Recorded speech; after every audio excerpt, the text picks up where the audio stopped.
If you enjoy this podcast, the best way to support us is to head over to our web store and pick up some brand new merch. We have 4 new t-shirt designs in all sizes, and we'll be doing frequent drops with limited time items.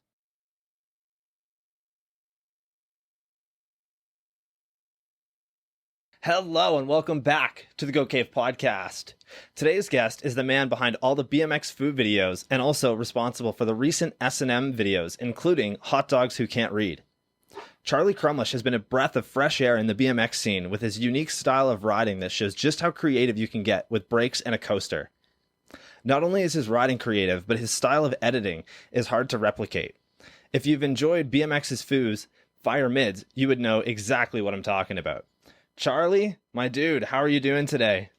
Good, man. How are you? Wonderful, dude. This is great to have you on here, finally. Thanks for having me. Fuck yeah, man. You have been a guest that I've had in mind since I pretty much started this, since, you guys were such a big thing for the Canadian scene, right? Like, I know that you're kind of in Buffalo and whatnot, but obviously the BMXFU crew is mainly Canadian. So, yeah, dude, you guys did so much for the scene and just getting, street riding really known around here. Facts, B. No, I'm just kidding. Thank you. Yeah. Now we're here in the. Why is it called the Goat Cave? You think you're better than me, bro? What is this? Was that a question? So the Goat Cave, actually, it was mainly because when I was editing Space Goats, that's just kind of what I would call my editing layer was the Goat Cave, right?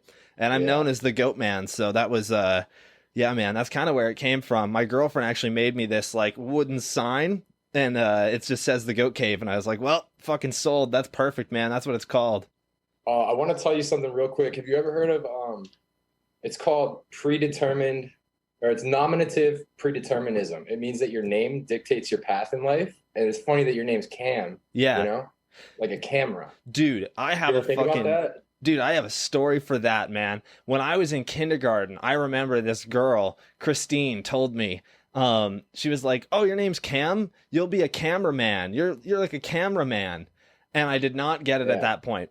And now all these years later, I'm like, all I do is fucking film BMX and sit here and talk in front of a camera about BMX. So yeah, you should look that up, though. It's funny. There's a whole school of thought about it. Dude, I definitely will. That sounds fucking rad, man. Yeah. Back to biking. Dude, let's go. Okay, so the way we typically start out here is that we go all the way back to when you first started riding. So, when did you get started, and what was it like back then versus now? So my first bike, H7, was like a Dyno Blaze. Oddly enough, we're talking about how names kind of dictate people's path. It was a Dyno Blaze. I still have one of my, somewhere around here. I have my first peg from that bike somewhere in this Goat Cave here. But I started, my dad was really into mountain bikes. He still is. My dad races mountain bikes, road bikes. He does cyclocross and gravel bikes and shit like that. So he put me on a bike real young. And I guess I developed bike control just because I'd ride around everywhere with him, just mobbing around and stuff. And then just started, he kind of I think around age 12 maybe, he got me a mountain bike. But I was like, nah, this one, I can jump off the curves better and I can, did a few mountain bike races, but it never really stuck. And then I was skateboarded too and just did everything. But I would say around 12 or 13, I got a GT Performer with front and back brakes and pegs and all the no more coaster brake kind of shit. And it was on. And it's funny because my dad at first and for a while didn't understand or really, he couldn't process it. We were out grinding these benches one time with my friends. And he goes, he ended up randomly riding by. And he's like, Charles, God, respect the marble. He couldn't wrap his head around why we would disrespect the marble like that. These guys that worked on it, and now you guys are doing it just didn't. We're wired different, wired similar in the bike stuff, but very differently in how we do it. But I grew up in a bike family pretty much. Dude, it's wild to see how far you've came within BMX and just cycling in general, right? You're a pretty big name within the scene. So for your dad to kind of see how far you've come since then, maybe he understands that you do got to disrespect the marble now. He understands a little better. Someone at a bike race came up to him and was like, "Do you know Charlie Crumlish?" He's like, "My son? What are you talking about? How do you know him?" And then he's like, I had some people asking about your videos. I'm like, oh, cool. Charles, somebody came up to me at the race today. And I gave him a pair of grips to run. I'm like, check them out. I got these. Yeah, put them on. He's like, oh, can't ride those in the mud. They slipped right off. I'm like, well, yeah. I mean, they're not like cyclocross grips. I'm sorry. They're not those rats with the little Allen wrench on there. Grub screw. Oh, yeah, lock dude. on. Yeah, you should get some lock-on grips made just for him, Yeah. One of one. I'll talk to Barrett about making just one pair of those. It should be pretty cheap. Yeah, it might be interesting, right? Let's make all the molds for these lock-on. Just need one for my pops. Maybe a couple more down the road. Give him 5 pairs. Yeah, there you go, dude. We'll put pot crumbs on flow. Fuck yeah. Yeah, but then moving from there, I think he started sending, I wanted to go to Woodward real bad, and I remember I went probably in 9th or 10th, 8th, somewhere in their grade. Teenage years. But that definitely kind of going there. I'd been doing my own thing for a while, just in my yard and sort of around my neighborhood, and didn't really saw some BMX Plus magazine and stuff, but going to meet kids that were the same age as me, and seeing where they were at all over the place, it gave me oh, cool. I'm better at some tricks than some people, damn, they're better than me at a lot of stuff. But when I was a little kid, it was sort of oh, cool. I have this thing I can do maybe a little different. I don't know. It was seeing how people do things and sort of just moving to what they weren't doing or something like that. And then keeping it moving forward. Woodward was crazy. Yeah. I got really homesick. I remember. Wild, man. Yeah. I feel going from riding Buffalo and Niagara region to Woodward, where you've got all these perfect ledges and whatnot, might be a little different. That was before I even really started riding with Greg and the Niagara guys a ton. We probably bumped into each other at a skate park a handful of times, but this is real early in my dad, being a sort of he would race, competitively. He'd be like, all right, well, how are we going to get you good at this freestyle thing? Okay, cool. It's good. That was he's like, well, you want to do it? All right. You were doing hockey and all this other stuff, and now you can do this. It was kind of like that, And then it didn't work because I didn't end up competing very much, but I mean, it kind of worked in another way. So whatever. Yeah, it's funny how BMX is, right? Because there really is 2 avenues, right? If you go the park direction, it's more of the corporate, hockey or soccer, football, that kind of way. And then when you ride, I could choose to win those too, but I'd rather make videos of my friends, pretty much what it comes down to. Dude, exactly. Yeah, it's really interesting, and I love that about BMX. You've got 2 different lanes that you can go, right? Hang out with your friends, make videos, and make good memories. Man. Yeah. Lots of lanes nowadays. Definitely, yeah, man. Especially with all the shit that's going on in the future with BMX. So, but yeah, man, who were some of the riders that you looked up to at such a young age, right? Your style of riding has always been kind of unique, It was mostly I was talking about the first exposure I had to good riding was I guess before the Woodward thing too, it was B3. It was bikes, blades, and boards on Niagara Falls Boulevard on Wheatfield, New York, which is 10 minutes from the Canadian border. So a lot of Canadians would go there. And I saw John Heaton way back, just blowing my, doing this crazy shit. I don't know if you ever heard of a guy named Ted Shred too. He was an OG. He was Heaton's buddy that also wore elbow pads and shit and fucking killed it. But just seeing those guys and then seeing the Niagara guys start to come over, Greg was my age, so but he was good. And then there was the older squad, Lee Dennis, Orbell, Glenn Hort. I'm leaving out tons of people, Mark Hort, all the Horts, everyone just coming to B3. I'm these guys are way better. This is crazy. So Jim C too, obviously, growing up under Jim C's kind of his umbrella, he kind of bullied us into riding differently, which helped. And I'm happy for it. We would do, if you did a normal trick, you'd be that's cool, but blah, blah, blah, so-and-so did it. So it kind of created a culture here of let's all do our different thing. And then even all of us riders independently sort of all did our own thing. If Andrew's doing a hanger, I won't step on his toes and I'll do the half bunny hop, that kind of thing. The half bunny hop. Jeez, man. Hilarious. That's what I think I'm going to call my podcast when it drops, dude. I love it. Been working on it. Dude, that's fucking hilarious. You better hope Steve Caballero doesn't hit you up for royalties on that shit. I would love to get him on the podcast. But yeah. Dude, that'd be hilarious. Yeah, so you mentioned Jim C there. Jim C is a good friend of the show. We love Jim C here, and you know, he was definitely one of those dudes that I've always looked up to, and just the way that his riding style is ridiculous, right? Like, I want to learn downside hand plants so fucking bad, but I am such a pussy that, like, I went to a spot the other day. There's this barn that I've got the invite to go and ride. They've got this big vert wall there, and I was so determined to go there and try it. And then I start looking at where, you know, you would realistically be putting your hand, and it's already like, you know, 8 feet up. I'm like, fuck this. I haven't rode in 2 months. I'm not trying this shit. Me too. A lot of tricks work a lot better when you're sitting thinking about them, and then when you actually go to try them, it feels much different. Dude, but for Jim, I feel like Jim can just sit and think about it and then just go do it, like, better than most, for sure. He's crazy. Dude, I just got to get him on FaceTime one of these days and be like, all right, you're going to watch me fucking eat shit a bunch and walk me through this. A little coaching. Man. Yeah, 20 an hour. There you go. That's a good idea. Dude, when did you first meet Jim then? Because obviously, you know, he's from Buffalo. You guys must have been meeting up at a pretty young age. Yeah, I really don't remember the first time I met Jim, I don't think. But knew about him, I think, just from, like, seeing him in magazines and seeing, like, you know, it'd say the location, it would say Buffalo, New York. What? And that's that thing near the mall. Like, no way. There's people here that, no way. Like, cool. And, it was like, he was just fucking leagues ahead of everyone, and he did so much shit at the skate park. He would do flip to manuals and shit, and, like, all this crazy stuff that he didn't film too. Like, he's a really good all-around rider. And the thing about that downside hand plant that's crazy too, he was like 36 when he learned that. That's the craziest shit. He was already retired, and he's still just trying to see what's possible. Dude, and what I love about Jim is that he went, like, you know, and absolutely destroyed the 20-inch world, and then just hopped on a 24 and did everything that he could do and more on a bigger bike. I kind of wish he'd bring back the 20. I'm not gonna lie, but I respect it. It's cool. He says he likes it better and it works better, and I don't know.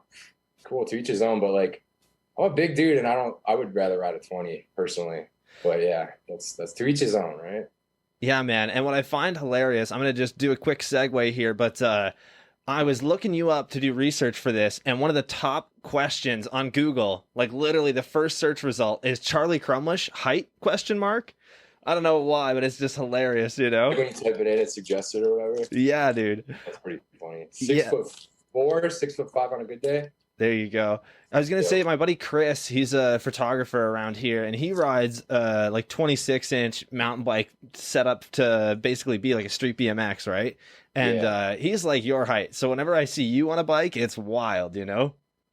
I think you get advantages being much bigger than your bike, though, you know? Like, I used to ride a much bigger bike, actually. I rode like a 21.75 top tube and like a 15-inch, 14-inch back end. Like, but now I ride a 13 slam with a 21.25.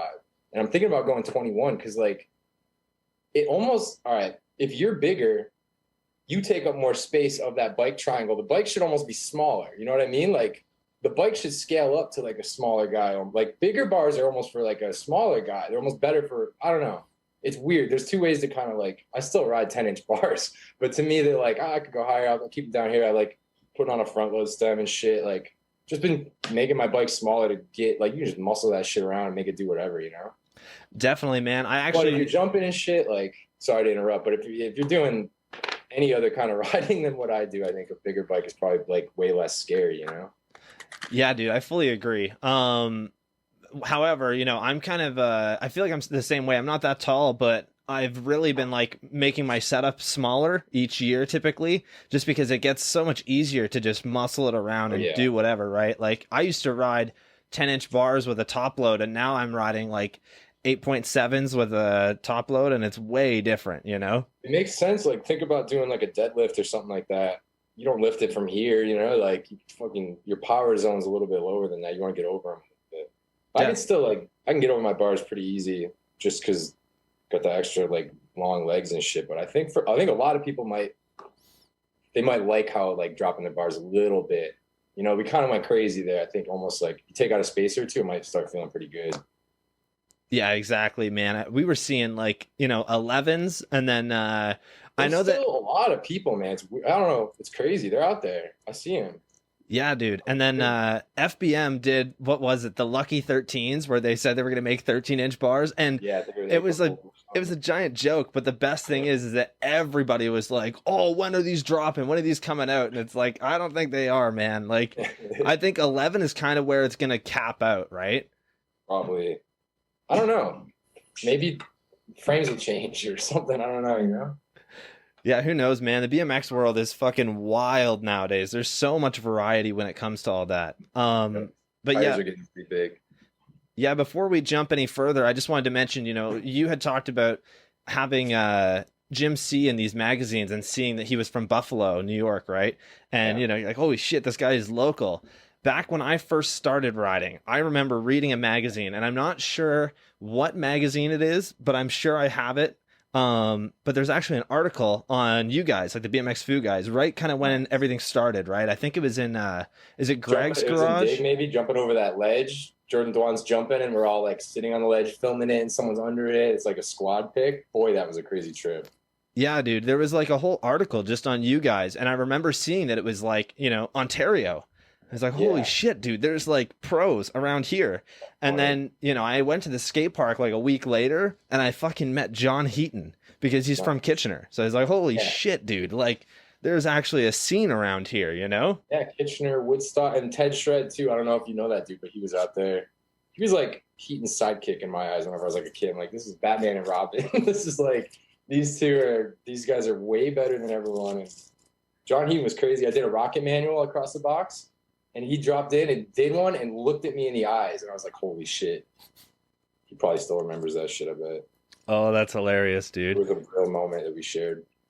Yeah, man. I was going to mention, though, ever since you guys kind of really popped off, I think you guys were really the first big crew from Ontario, at least for street riding and whatnot, and ever since then, we have seen such a great scene around here. We have the B&E guys who just released a new video a couple weeks ago, the Luxury Boys in Guelph, and then obviously, awesome, man. There's so many. Dude, everybody in Hamilton and, everybody Toronto, everywhere, man. It's wild to see. Real quick, I do want to give a shout out to the ICC, man, Inner City Circle. They definitely came before us, kind of paved the way, video wise, like doing premieres and stuff. I think they kind of, were like showed us that we could maybe do something like that. Definitely, man. Yeah, Silva and those guys are rad. Honestly, those guys are the best. But like you said, seeing the new generation is fucking awesome, man. It makes me so happy. Fuck yeah, man. But anyways, to really go to the beginning of BMXFU here, let's talk a little bit about like when you guys really started to originate as a crew and kind of where things went, right? Did it all start with that first video? That counts. Yeah. Yeah. This is going before that a little bit. So this is from my point of view. So I grew up in Buffalo, which is, like you're saying, 10 minutes from the border. And the scene here was decent. Like we had a good scene, but the dudes over the border were just a different vibe that I feel like I clicked with them a little better. And we'd meet up at skate parks in like this place, Kingpin in Lockport, a little bit north of here, and then X Wheels and shit like that. X Wheels wasn't around at this point, my bad. Kingpin and B3. And then started making plans. They had a street jam, a Dawn to Dust jam this dude, Glenn Vanderhayden, nice, Niagara legend, put on. And I remember going up in that street jam, that Dawn to Dust jam was like fucking insane. It was the first people I saw people doing handrails like in person. And I'm like, you can do that? And I saw dudes who like I was riding with all day, you couldn't even 180 and they're bombing handrails, and I hadn't done one yet because I was scared. I'm like, holy shit, I think I could do one of these things. Like that day changed my whole life probably. And this dude was up on top of Battlefield School, the old spot we used to ride. A bunch of clips in this video you're showing right now, but I just remember this guy pissed on everyone off the roof, and it was so fucking funny. And I was just like, these boys up here, fucking, this is nuts. These guys are doing like, just Sean Swain was just going off, and like everyone, it was just shit I couldn't believe. And there was like That Counts video came out of like us years before that, kind of riding the street, linking up, and then let's make a video. Like I was just like, these guys, my friends are better than everyone in my opinion, so I'm gonna make a video of them, And then I just started going over the border much more, like staying over there for weeks at a time and just filming. And there's a bunch of clips at what we call Food One House, which was actually the second Food House, but the first one was an apartment. Chris Henry, Greg Henry, Jeff Evans, and Cliff Martin all lived there. There's some ramps in the yard here and shit. And that was like where I learned how to smoke weed and drink alcohol and shit. Like I got started late. I started smoking and drinking and stuff when I was like 19. And yeah, still smoke, don't drink anymore though. Fair enough. Yeah. That shit was just that whole that house, and then Chris Orbell's garage was like right around the corner. Those two places right there, like that's where a lot of this video was like us sitting around hitting the bong and the hookah and shit and just watching bike videos. We should make a bike, you know, like just young stoners with hearts of gold, you know. Absolutely, man. And that counts was like it sort of made it a legitimate kind of like a schedule where we film all year, and then at the end of the year we edited it, and we're at the Foo House sitting around just like I said, learning how to smoke weed, high out of our goddamn minds, and like we're like, we'll do a premiere, right? So like me, Jeff Evans, and Cliff go out of the house. We go to the first bar up the street. Walk in like, hey, can we do a video premiere here? Yeah, fuck yeah. When do you want to do it? I don't know, like November, whatever. Yeah, man, fuck you. Sounds good. All right, cool. Locked in. We were like, all right, cool. We got this private. We pretty much they'll let us show it on the TV, and 20 of us will be here. And we were real late to the premiere, and then we pulled up, and it was like 150 people. Parking lot was packed. Place was going off. It was crazy. I couldn't believe it. And there was at Hooligans in Niagara Falls, and at that moment, it was sort of like, whoa, like let's keep kind of not even we didn't make a decision. Let's keep doing this. It was just like we got to keep doing this. This is fucking sick, you know. And yeah, just went from there. Like every year, filming a video and then doing a premiere. Dude, absolutely. When we did the premiere for Space Goats, I was fucking blown away, dude, because I was freaking out about trying to do this, right? Like, we ended up having to pay. Well, it's the most stressful thing that you could ever do as a filmer. It takes years off your life. Oh my God, dude. Yeah. So I spent, you know, I don't know if you've seen my video, but the editing is, it's very like similar to you, D-Walk. I took a lot of inspiration from that, but like everything essentially. D-Walk, yes. I love them. Dude, great boys. Everything in Space Goats was created by me. There's nothing in there. Like if there's a sound effect, you know, I might have downloaded one or two sound effects. I haven't seen it in years, but I've seen it and it's dope. But I did see, I was hyped to see a little bit of the influence in there. Yeah, it's great. Yeah, dude, definitely. So when I like did the premiere, we ended up having to pay to rent the place. And dude, I was fucking blown away because I thought nobody was going to show up. I thought it was just going to be me and my friends and 10 people. And then, you know, I'm out $600. Yep. And within like the first 20 minutes of open, there's people outside trying to like look in. And that was fucking such a good feeling, man. I think that we should start filming another food video. Well, all right, so we have one coming out soon that we obviously can't like do a real premiere for, but allegedly it's opening again this year. So it'd be cool to just do a premiere, and then once we're allowed, or rather film the video until we're allowed to have a premiere, and that'll be the death. You know, like when it's okay to have, when everyone's vaccinated or whatever happens, you know, whatever medical technology we come up with to allow us to do this, it would be just the endless deadline, and then put the video out as a celebration. It would be the craziest premiere party ever. Oh man, you know it would be. After the last like year of everybody being basically stuck, like nobody can really cross the border, I would imagine that that's caused a lot of issues with you guys filming, because how are you, like, I don't know if you're able to just get into Canada or not. Like, nah, I didn't think so. I have not seen my best friends in 10 months. Something like that, other than on FaceTime, but we still talk and work. We're still working on shit. Like, all right, so this new video is kind of like we're handing it to the younger generation, and Seabass filmed a bunch of shit, Zach filmed a bunch of shit. All the young guys are like helping film and stuff on that side because I can't go over there. And we talked about doing a youth food video for a while, so it'd be kind of like a good way to kick this new project off. So they filmed up there all year last year. I filmed here with my robot camera, this guy right here, and me and my friend film clips on both sides, and we all like it's a food video. It's just like the theme of the video is Corona and the border being closed, and there's lots of stuff in it like about that, you know. Definitely, man. And it sucks though. I can't wait till that.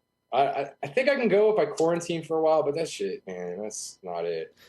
Yeah, it's such a pain in the ass, right? Like it's just not easy to be able to do that. I think it's easier for you guys to come here, maybe like fly to the US. I don't think you need to quarantine as long.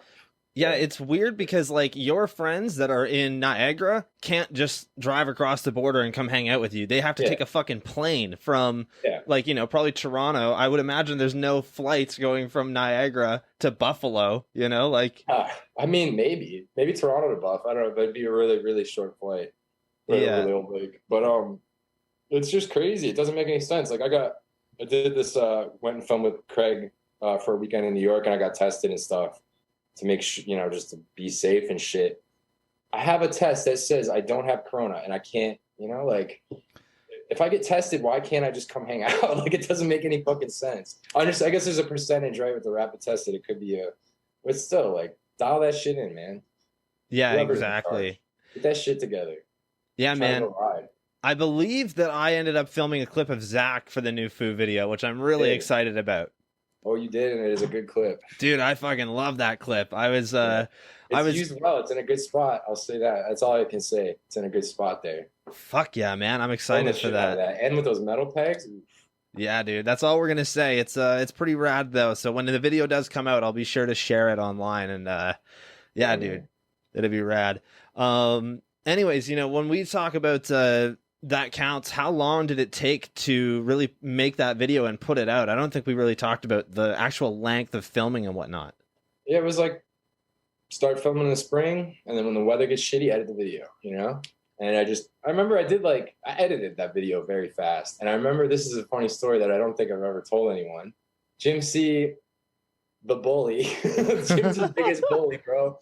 I love Jim, but he was such a fucking bully. But it's good because I got to where I am, because anything I have is because I got bullied by Jim. But this motherfucker, I was like working on the video and making the video, and I'm like, dude, I edited 3 sections today. And those 3 sections were untouched as you see them in the video. I didn't do shit. They were done, and boom, 3 in a day. He's like, yeah, the video's gonna suck. You can't do 3 sections in a day. Fucking hater. Nah, but it's just funny. Everyone has a different opinion, and Jim definitely pushed us very hard. But yeah, he was like, you can't edit more than 1 section in a day. You have to spend time on it. I'm like, bro, I thought about it, and then I did it. I was spending time up here, and he didn't get it. But now who's laughing? Jim C. Yeah, I don't know how I feel about that. I'm personally the kind of person that when I'm editing a video, I literally put in pretty much just the same amount of time editing as I did filming. Yeah. Like for Space Goats, man, I literally had things planned out where it was like, we film and we get 30 seconds for somebody's video part, and then I start to build their whole part from scratch, essentially. I do that now, yeah. That was just back then. I sort of just was... I've edited much different. I'm similar, but way more just 1 track of video and some titles and a song. And it's like, all right, well, what else could I, Definitely, man. So it was, and then I waited until I had like all the footage to make it too. So it just kind of had been editing in my head, and people were like, I like this clip, I don't like this clip, whatever. And yeah, nowadays I spend quite a bit more time. Yeah, sometimes you can spend too much time. You can spend too much time for sure. Yeah, I've definitely been there. There's sections that I literally have put so much into, and then you start to look at it and you're like, oh shit, this is not as good. Like, I always feel personally that when I start to hate the video, essentially, that's probably when it's the best, like when it's getting to the point where I've put in so much effort and so much time and I just want to keep changing everything. That's when it's good to just put it out. Because you have already seen it, so you don't know how it's going to hit someone who hasn't seen it. Yeah. And also, I feel like you can definitely just over it. I don't know. For that counts. If I had made any changes, I wouldn't remember what they were. It did the job. It got it done either way. Oh well. I know what I would have done different, but no one else does. So sometimes it's not for you. It's just the thing that it is. It's not for anyone. It's just whatever it could have been. And then if you like it, you like it. If not, that's cool. Definitely, man. And for that counts, honestly, the intro was so memorable to me. Just the the rip of the Office theme. It's just hilarious. I love it. We were learning how to smoke weed on the couch watching The Office a lot in those days. Oh man, that's fucking awesome. Yeah, dude. So, you take about a year to film that video, and then you guys do the premiere. It turns out real well. When did you guys start filming for Foo 2? Immediately. Nice. I think there was stuff filmed that fall even that made it into Foo 2. And then it was they almost overlapped, and it was we got to do more than one video. And we had there's stuff that I think it was in all the bonus DVDs of early versions of the videos and stuff, when they were we would do a trip to Montreal, and then I'd be oh my God, this is already a video. And then no, we want to do sections again. Okay. And then we'd reshape it up and shit. And it was just end of the year again, shitty weather, edit Foo 2. And then I think there was I think there was like twice as many or 3 times as many people at that premiere, which was also insane. And a bunch of us spent the night in jail that night. It was that's how good that premiere was. Capone Rider was there. Jim C was there. It was crazy. Dude, that's hilarious. Do you mind telling us a little bit about how that happened? Yeah. Let me dial it back for 1 second. So another thing about that premiere that I remember distinctly was like, so that counts. We showed it to Jim, and we always wanted Jim's approval. Like, we showed it to him, and we're like, at the end of the video, he's like, I feel high. And we're like, yes, got it. But like, I don't think he really took that count serious, but we took Food 2 pretty serious. Like, we were going pretty, like, it was like, there's something maybe, you know, a goal in coming into sight a little. It was like, whoa, we could do, you know, let's keep going here. And we're really motivated for Food 2. And I just remember it being kind of like, I think Jim gave us some props that night, like, oh, you guys made a good video now type of shit. So we took that energy and kept drinking. We were at a Hooters that Chris Orbell like lined up somehow, and they had free wings and fries. This shit was, there's food everywhere. Couldn't buy a drink. Everyone's handing us drinks. And there's a really good clip of that night that's in McMillan's intro. Blacked out. I don't remember filming it at all, but we were in the back of like his Buick Century or something like that, and he had a bottle of Hennessy, and he's like, that illegal importation shit, bro. Yeah, that's that illegal importation shit. And you could hear how drunk he is. I can't remember. It must have been Food 3 maybe, because it was the Food 2 premiere, but it's in one of the intros of his section, Food 2 or Food 3.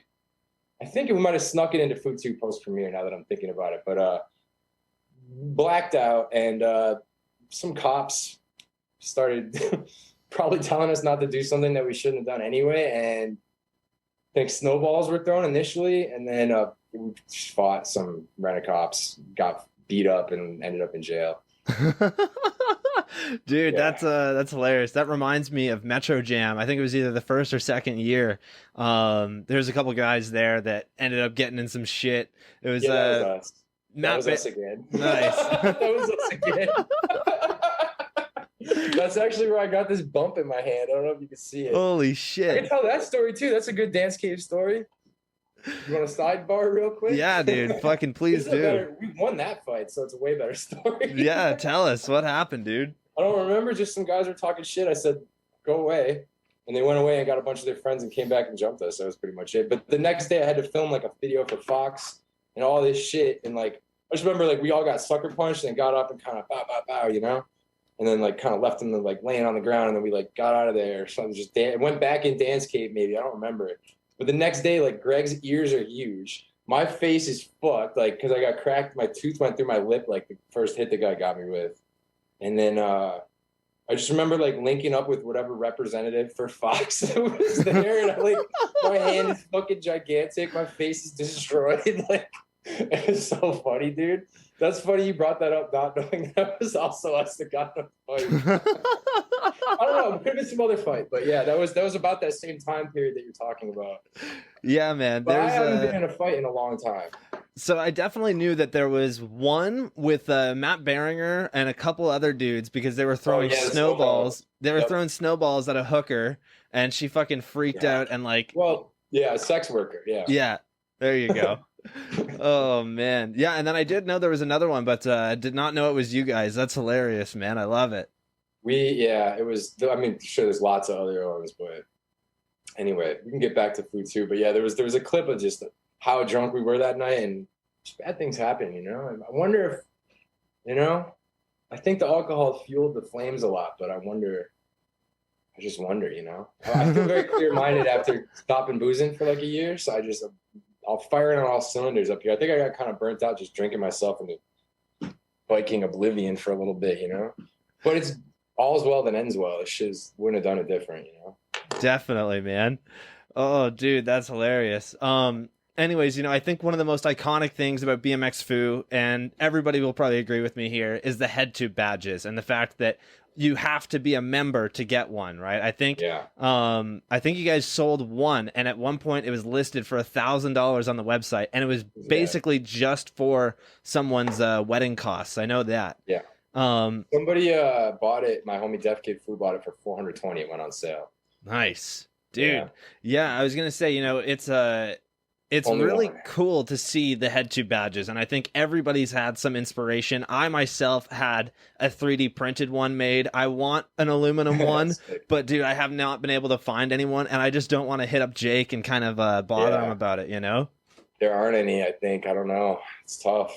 We just gave out Zach and a couple of the other youngins finally badged up.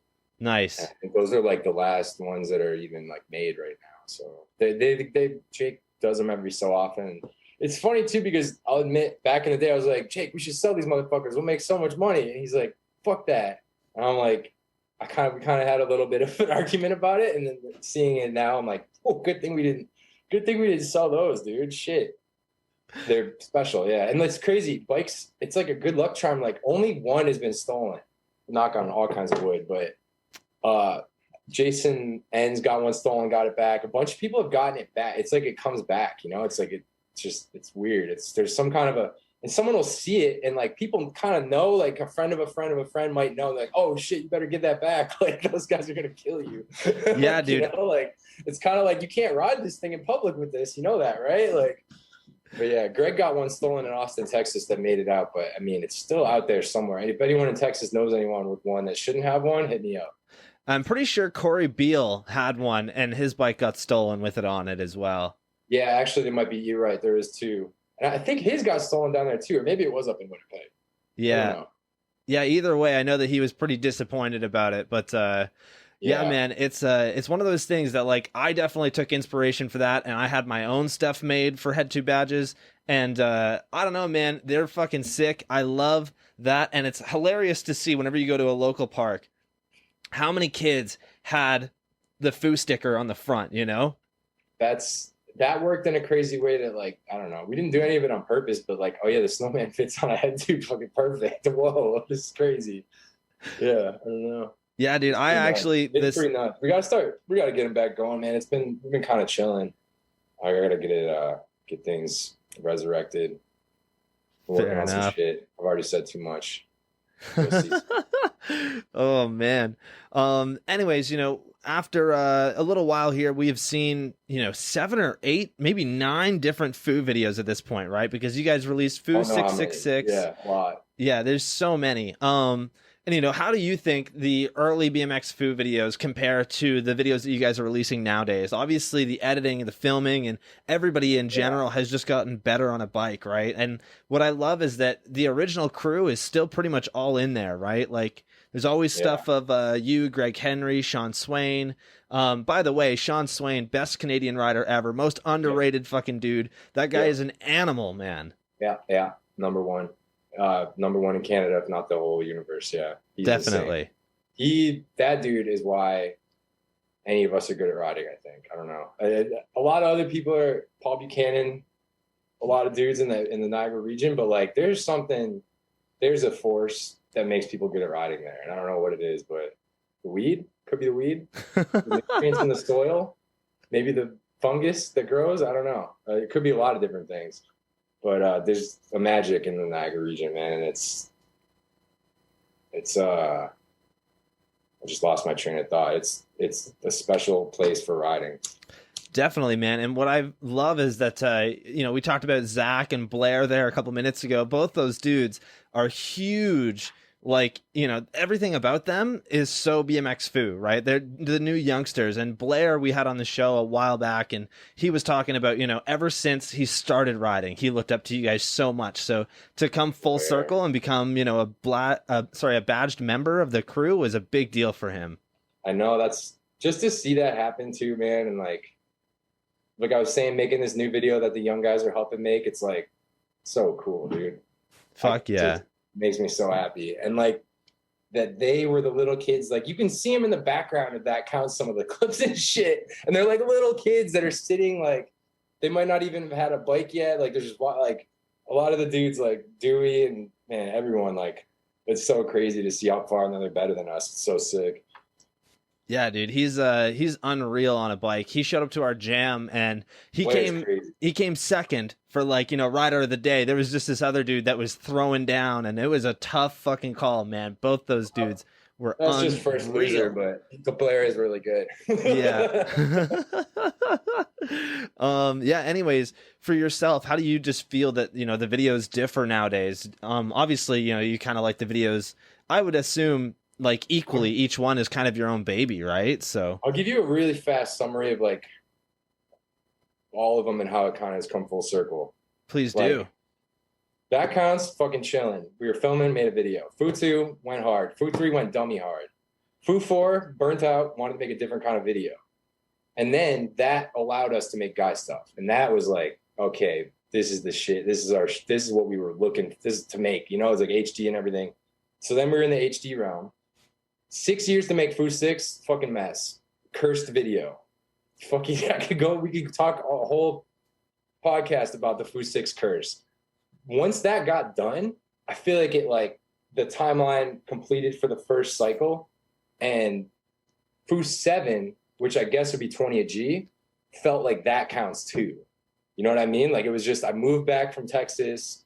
I got out of Texas, Fu 6 hell, made it back, put the video out. We had a premiere, and it was like back on the right timeline. Like, that shit was all fucked up for those years. And like, everything was kind of in a state of like disorganization. And there was a lot of like disagreement with how we should do things, you know, just when's the video coming out, and I wanted to do it a certain way and it wasn't realistic, and it just was like a mess. And then, but moving back to Buffalo was like back to square one. Let's film and make a video, not even think about it. And 20 G I edited in like, you know, a week or whatever.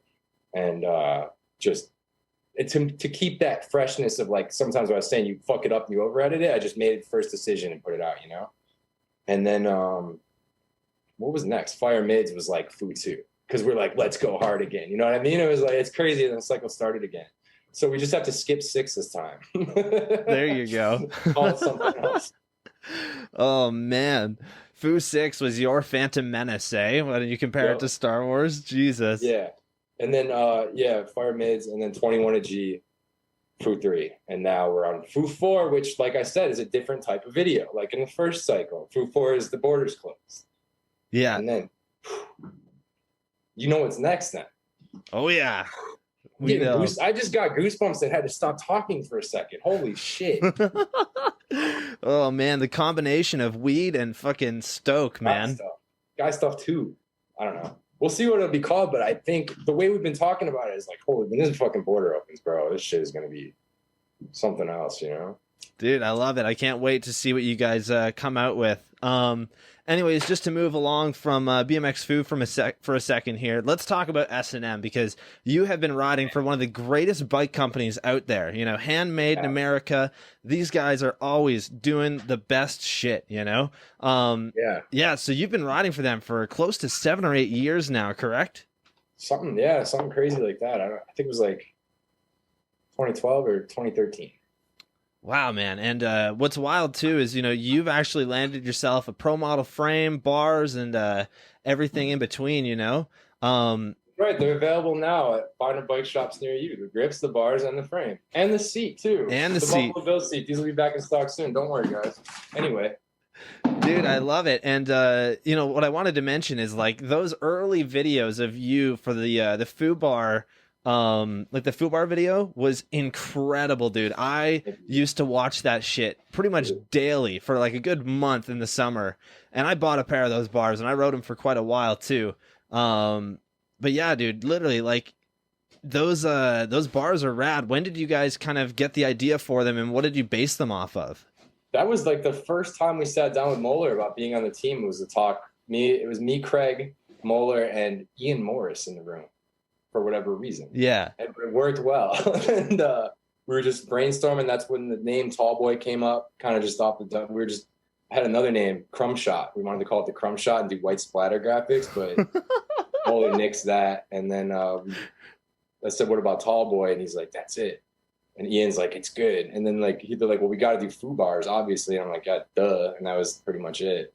And I'm like, 10 inches, and I changed them a little from the Perfect 10s. I was riding Perfect 10 at the time, and I went a little less back sweep, a little less up sweep, or something like that. So when you Chicago it, it's like a flat kind of bar, something like that. And then the promo was that's one of the reasons that Fu 6 took so long, was like I was busy with that kind of stuff, doing pro biker duties, you know, like frame promo, bar promo. Let's sell this shit. Let's make some rev, you know, and going pretty hard to like kind of like just sort of like push to that point pretty hard, and just wanted to like put something good together to, because back then if parts promos nowadays is like a, you know, it's just like kind of a let people know something's available, but back then it was like a showcase of like a rider more, you know, like I'm gonna go in for my frame promo type of shit. Like I feel like you don't see that as often.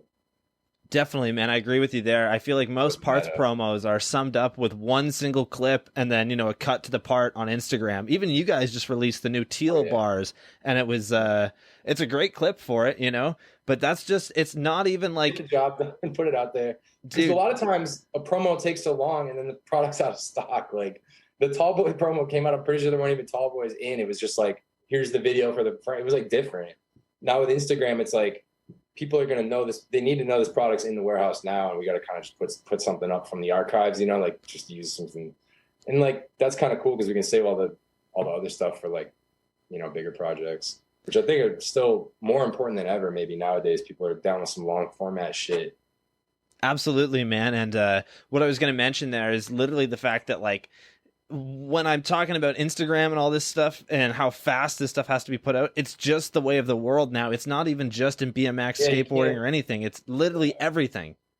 Yeah, and you could bitch about it and you can complain, but it's like, shit, gonna be the same way. Like, you're just gonna make your life harder fighting it or whatever. You got to be able to adapt. The easy way to navigate it is you know, just put up a clip, throw it up. These are available. If you want them, cool. If not, you know what we're about. Where you go, whatever, you know. Fuck yeah, man. It's definitely needed, right? And then for the Tall Boy promo, this frame was really rad, and I've always wanted one, but I'm a gyro rider, so I just have not really set one up. But yeah, I love the fact that, you know, the head tube is just so much longer. It kind of fits the forks better. You know, you really don't have to run any spacers on it if you do it correctly. Yeah, that was the idea. Yeah. So when did you guys kind of start messing around with that? And what were some things you really felt needed to be key in that frame? That was sort of like stuff that I brought to that meeting with Moeller I was talking about when Craig and I went to California, like for that trip. Tall head tube, tall stand-up, just basically a taller bike because everyone's rocking tons of seat posts and spacer kind of thing. And now it's even gone up higher in the standover department too. It's crazy. There were a couple other ideas. I can't remember. I had some crazier ideas. I think I wanted to do like a double wishbone or something crazy. And they're like, oh, it's not very strong. And I was like, okay, you know, we'll do the Fu Man. And then it was like one meeting and the Fu Bar and Tall Boy were like out. And then we've changed them. I changed the Tall Boy once since then. And the Fu Bars are the same. Nice. Yeah. Are we going to see a teal Tall Boy frame at all?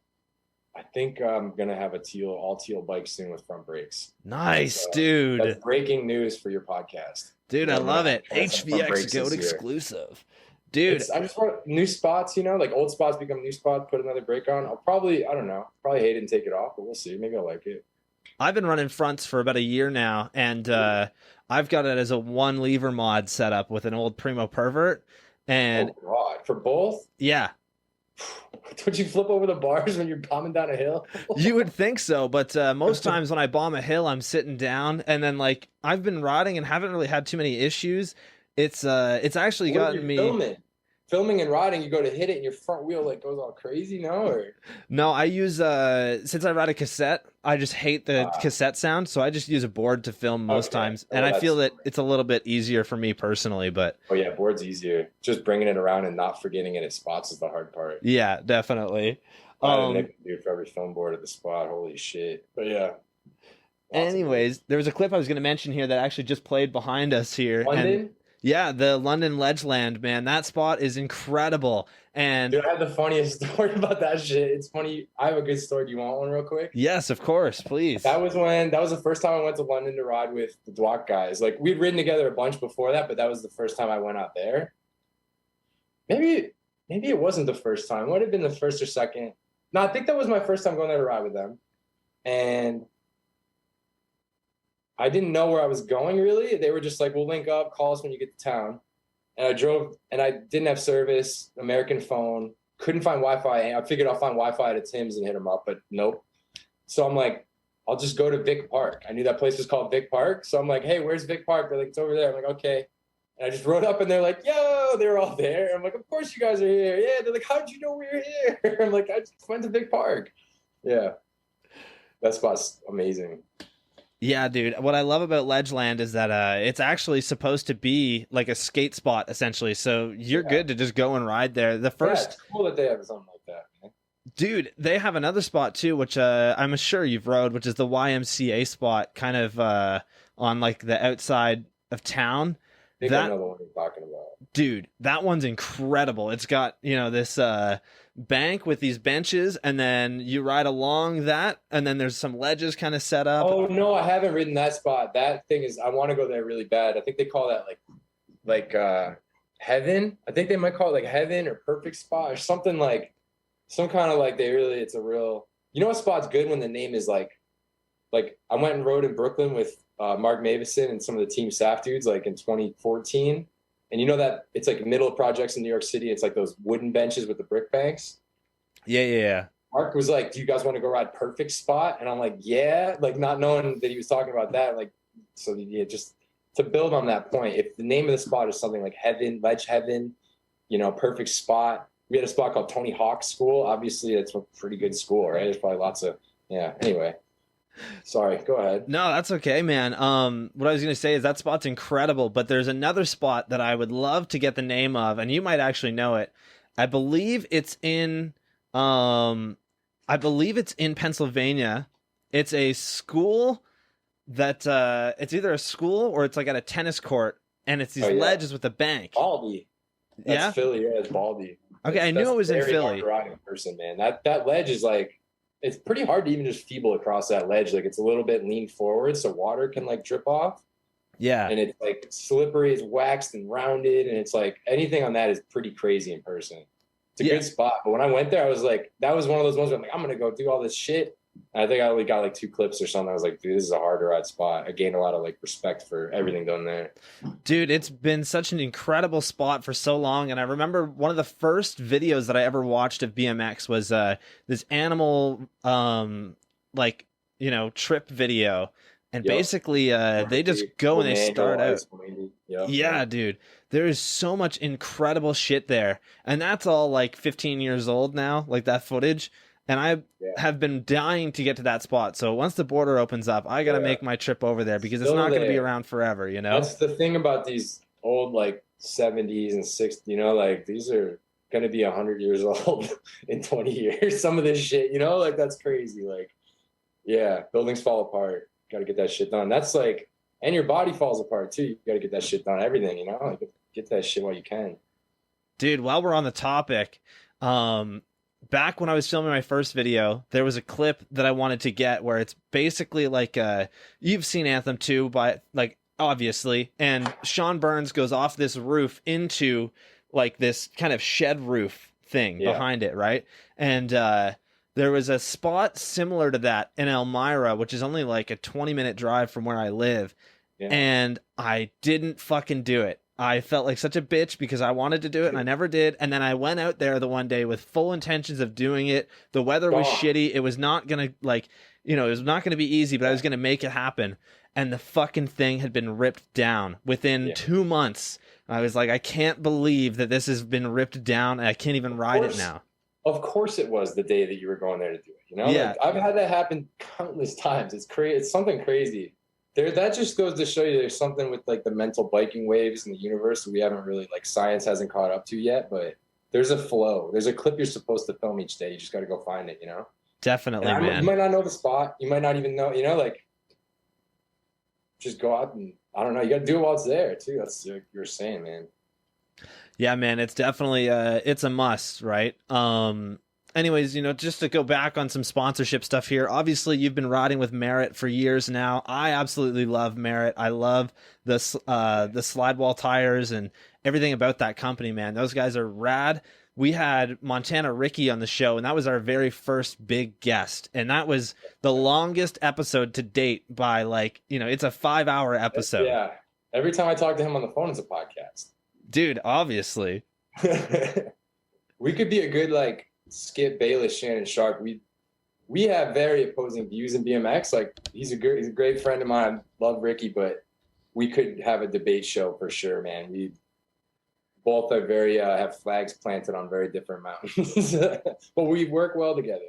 I don't know. It's kind of good to work with the people that think of shit way different than you too, you know? Absolutely. Yeah, man. I was going to say, Ricky's rad and everything about Merit, with Yeah, man. Merit was like my first, they kind of like co-signed me first, like pretty early. Like Jim C flowed me some Sunday frames and stuff, but like Merit was like a call out of the blue one morning. Mike Brennan on the phone. You want to ride for the company? It's you, Brad Sims, Brian Foster. I'm like, we're going to give you signature grips. Like, what? And like, I just had put my bong down, like early in the, this is like 9 or 10 a.m. Like, I think it was, he messaged the BMXFU Twitter. I was like, what's Charlie's number? And I'm like, oh, I figured it was like, I'm in trouble for something, something like that. And like, we're starting this new company. This shit's going down, this and that. I'm like, holy shit, fuck yeah. Like, so I'm always going to be really grateful because they hooked it up when like I didn't really have any type of products and stuff. I guess I wrote for Stranger and kind of had some stuff, but Stranger at that time was like much, much smaller than it is now, Definitely, man. And always, I do want to say thank you to Rich Hirsch too, because he hooked it up big time and kind of showed me the game a little bit. Fuck yeah, man. But yeah, Merit was like a big co-sign early on. Helped me out a lot. Yeah, I was going to say, when someone calls you up and it's Mike Brennan and he's like, hey, man, I want you to ride for my company. We're going to have BF on here. Like, are you fucking serious? Yeah, of course I will. And it's just more proof of like the simulation, in my opinion. But yeah, it's fucking awesome either way. Dude, there you go. Oh, man. So, we'll jump back here a little bit to when you first started filming, because we didn't really get into this. And I kind of wanted to mention that, you filmed and edited pretty much all of the BMXFU videos. When did you first get your first camera, and when did you really, really, really start to take it seriously? So it started, I think I was like exposed to it at a really young age because my grandpa and grandma, my mom's mom and her husband, they had a video business, and they had like an editing room. They had like spaceship equipment, like a whole, like in this iMac, the room is filled with fucking racks of shit, like to do what this computer does. Like, and they lived like a couple hours away, but me and my mom would go out and visit all the time. And I like wasn't really allowed in that room, but once in a while I get to go in, and it was sort of like this, I want to do what someone's telling me not to do sort of thing, maybe when I was younger. And then he helped me with like a school project. I made a video for a school project. And I just remember like it felt like natural. And then couple years passed, and I probably like my family had a camera, started filming shit. Actually really similar to this. We just got this the other day because we're working on something. I had to capture high 8 tapes, but I have this is actually like pretty similar model to what I first started filming on, like bikeguide.org days and shit like that. But I started editing like in camera, like, I didn't land it, I'll rewind it, and then we'll have this little thing. And I think that this is like before there was an internet, but there wasn't videos on the internet. And then once the internet you had like sites like IngoDD and Dominate Videos and stuff like that. They were like file hosting where you download it, kind of like a media fire type of thing. Once that came around, it was like, there became all of a sudden the BMX message boards you could post your video on. And I remember I hadn't really edited some for like a couple of years, but I had been riding heavy. And then I had a friend, Ben Friedman, in high school. It was like 9th grade. There was this new rider that moved to school. I was like, yo, it's like, I got a camera. Like, you got a camera? What? Like, let's go film. Yeah, I got a computer we can edit on. I'm like, you edit on a computer? Like, whoa. Like, all right, I used to do that. I'm like, yeah, let's do it. Wow, this is crazy. I can't believe you live in this school district now. This is great. And I remember like we went and filmed some shit at this spot, the platform that's like still in food videos. It's like this metal ledge against a brick building. It's in all of them. And that was like all through high school, every day there and the spots around there, filming shit with those guys, and then going to Ben's house and jumping on his computer, capturing it, editing it, learning. And like, I just remember like the first time I sat down and edited on like his Windows Movie Maker or whatever, it was just like, yo, this is it. This is what I want. This is the shit, dude. I can make whatever video I want on the fucking screen, and all you have to watch it. Holy shit. Like, it's fucking awesome. And then that counts wasn't even that long after that. It was like maybe 3 or 4 years after that.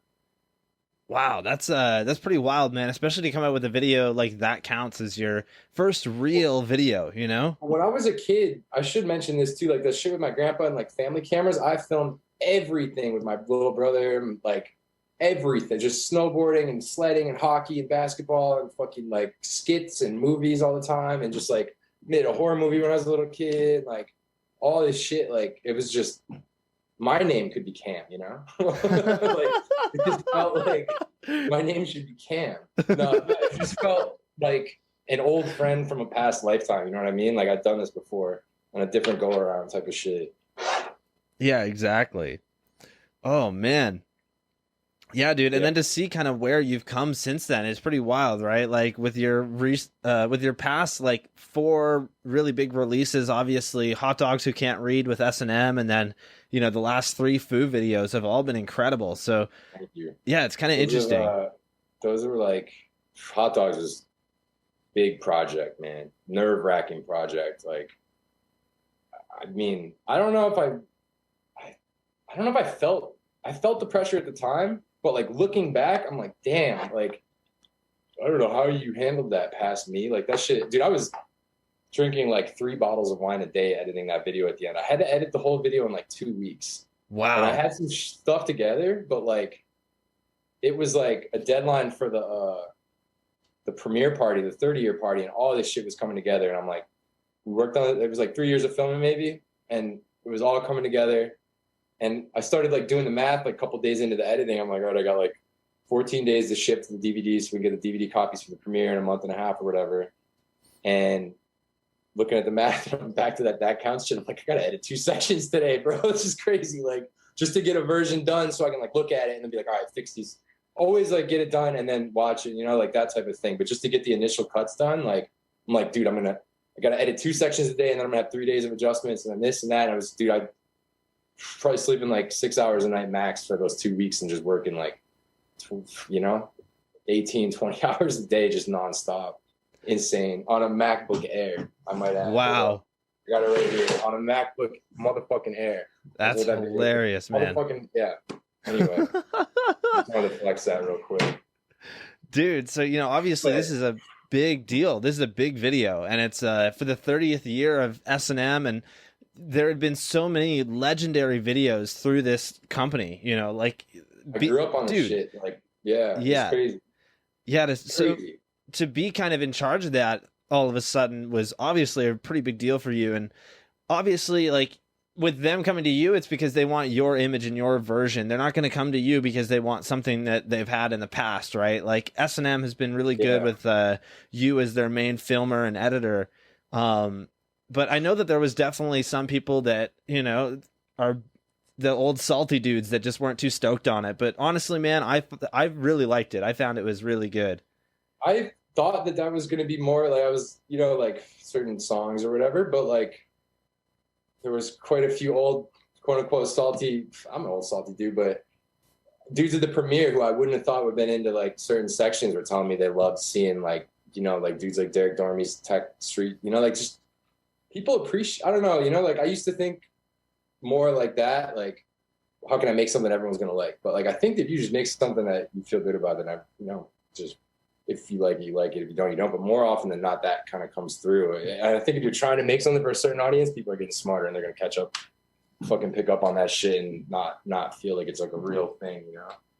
Absolutely, man. And what I love too is the fact that there's so many like memorable clips from that video. Obviously, anything from Hoder, but especially the clip of him trying to go over the bridge. And then you got Clint Reynolds doing Fufanu on his van out of his bowl. God. And then anything with Kareem Williams obviously is going to be super memorable. Like, I can remember all those days so vividly, man. Like that video was 3 years, but those days in particular. And then there was another day where D-Gap Dan went the fuck off. It was his first trip he went on. I think we were in like Denver, and he got 10 clips in one day. Holy shit. Section. And it was like the nollie switch pegs, nollie switch ice on like a 12-15 stair, double peg off a roof on a, like all this crazy. I think he did a fakie front flip that day. Like he did everything in one day. It was this, half his section in Hot Dogs is like from that one day, maybe like a third. But yeah, just for, I don't know, man, for S&M to trust me with that, I'm really, really, really appreciative because I love how that project, how everything went down, how it all came together. And like I said, I wish I had more time to edit it, but maybe that quick 2 week thing is a little bit of the, you know, a little fresh video. a little bit of that magic that comes with not being able to fuck with it too much. Definitely, man. I'm just going to start up the video behind us here, but That guy on the street right there. That guy has no idea. Do you think that guy knows he's in this video yet? You think anyone's seen him walking near that spot and told him in Vancouver? I don't think so. Probably not. Who knows, though? Maybe somebody's pulled out their phone and showed him, been like, dude, look at this. You're in here. I just can't wait till the facial recognition shit gets good enough where I can scan my phone and like send him a message with a link to the video and be like, hey, people saw you say this. Oh my God, man. And what I love about it is that is literally basically how the whole video even started, right? Was obviously him being like, you guys are just a bunch of hot dogs who can't read. And we thought of all these different names and shit, but that one was sticking around. And I'm like, we gotta just, that's it. It's 100% it. And like the red and yellow of the shield is ketchup mustard, you know? Like, yeah. There's a lot of layers to it, but that guy's saying it. Thank you to that guy. Dude, it works so good. That's how BMXFU was a guy yelling it off the street to Greg and Phil Bartlett and a bunch of other dudes. To just yell, BMX, fuck you. And that was it. BMXFU. Guys yelling. It's like they were sent from some other, you know, they've just faded in just for that non-playable character moment to give us this thing that we needed. And then they just vanished in the fucking video game. It's crazy. Dude. Just out of nowhere. Here's a perfect thing. See you later. Thank me later, bro. When you're back in the pregame lobby. It's the fucking Kush aliens, man. They're dropping them down on you. What I'm saying. I'm not going to deny the existence of Kush aliens on a podcast, bro. I love it. Yeah, anyways, to go back here, obviously Kareem's section was first in the video, and whenever you're filming with Kareem, dude, there's going to be shit going down because he is just like always willing to send himself. If it's a 360, he's going to fucking try it, you know? If I could sum up the feeling of filming Kareem, it would be PTSD. Me fighting my PTSD to tell him, yeah, you got this, dog. Like, you got to be confident when a rider's trying something 100%, right? Definitely. And just so many things have happened with Kareem. He's had a lot of wins and a lot of losses. So it's like, how's this going to go today? He's doing the thing today. And it's just electricity in the air. And it's just, everyone's a little bit more like, there was this day on the S&M wins trip. I don't know if we were going to talk about that, but I could skip ahead now or we could cover it later. It was like, when Hoder jumped up on the car wash, same kind of day, and then shit went off that day. Everyone else was going off. Kareem did the tire ride that day, got redemption for the one hot dog. It was crazy. But some days are just like, maybe gravity's like, you know, more aligned, better. Maybe there's less gravity certain days. I don't know, man. Something about it. Yeah, dude, definitely. I think Kareem's section is going to start off here in a second, but this is next. Yeah, dude, Kareem is nuts, and some of the shit that he tried in there was ridiculous. Obviously, I think everybody kind of knows about the Ty Morrow versus Kareem Hollywood High 16 360 over the fence. That was gnarly, dude. And I remember, I think I sent you and him a meme of his face. Yeah, there we go. His face? Kareem, look at him. Kareem J. Williams, live on the Goat Cave. Dude, I love it. They're up in Seattle right now. Gonna go get some coffee right now. Vlog a little bit. Sounds good, buddy. All right, I'll hit you back. Need a mask. Put a mask on. I'll be back. Okay, all right, peace. Kareem,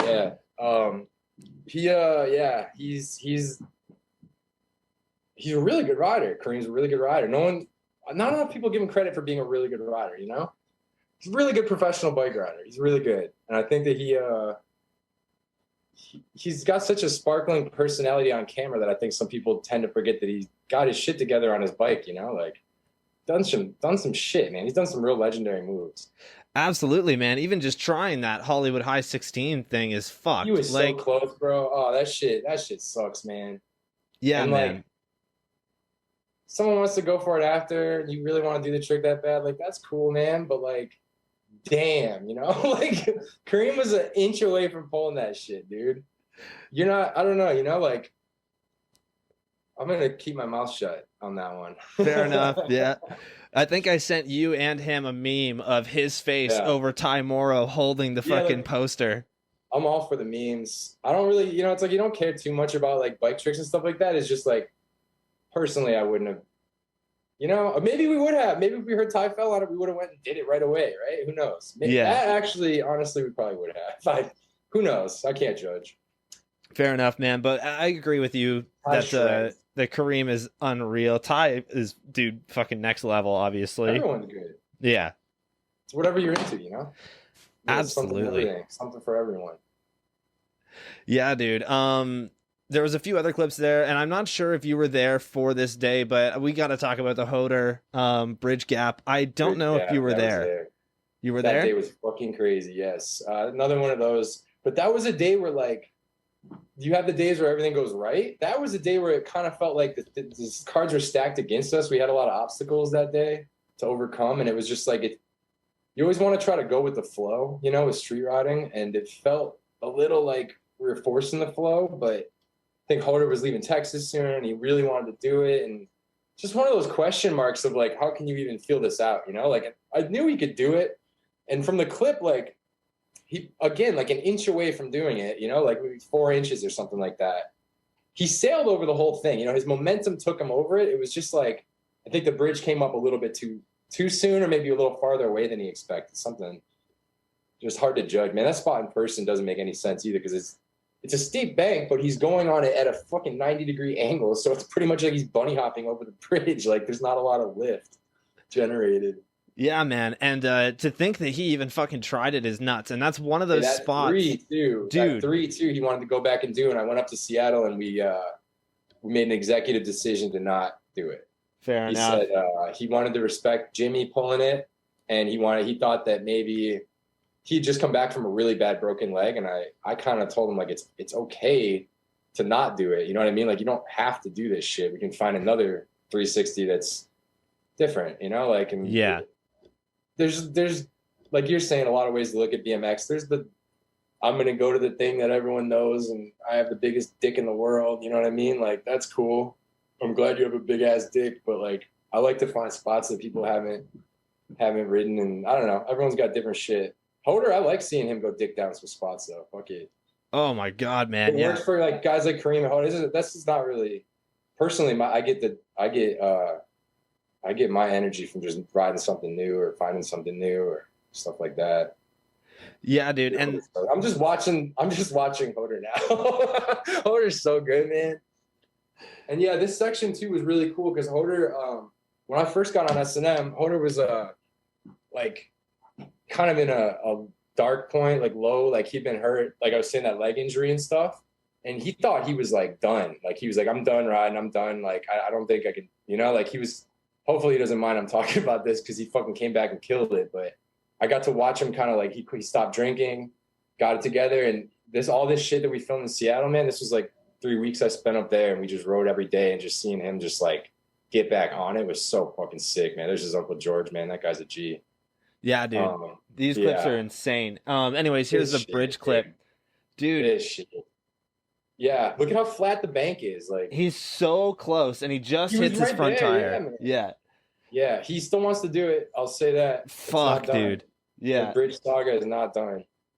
God damn, dude, that'd be I just think we need to go with the flow, and who knows, you know, when we end up back there. I just don't like to force shit because it feels like, dude, you go for one thing, but how do you not know all the spots that you're not going to find or see, or tricks that you might do? You know, there's, like, more potential biking to be done. Why get so focused on something that might not be the right time to do it, you know? Yeah, man. And when it comes to big shit like that, you really just got to make it happen with the flow. There's been times that I've tried to go out and shoot something of myself and, like, you know, do something ridiculous, and I just can't do it, man. Well, some people, like, need that environment too, though, you know? Like, some people, it's all different, but lately, the last couple of years, we've been having a lot of luck with just stick and move, no plan. Let's go ride some shit, you know? Put yourself out there. You don't even know what's going to happen. This clip is nuts, dude. Fucked up. Christian Riegel filmed that really well. Yeah, dude. He's the man when it comes to filming. Like, it's hilarious to see a fucking red camera used in an S&M video, you know? I think, you know what's funny, too?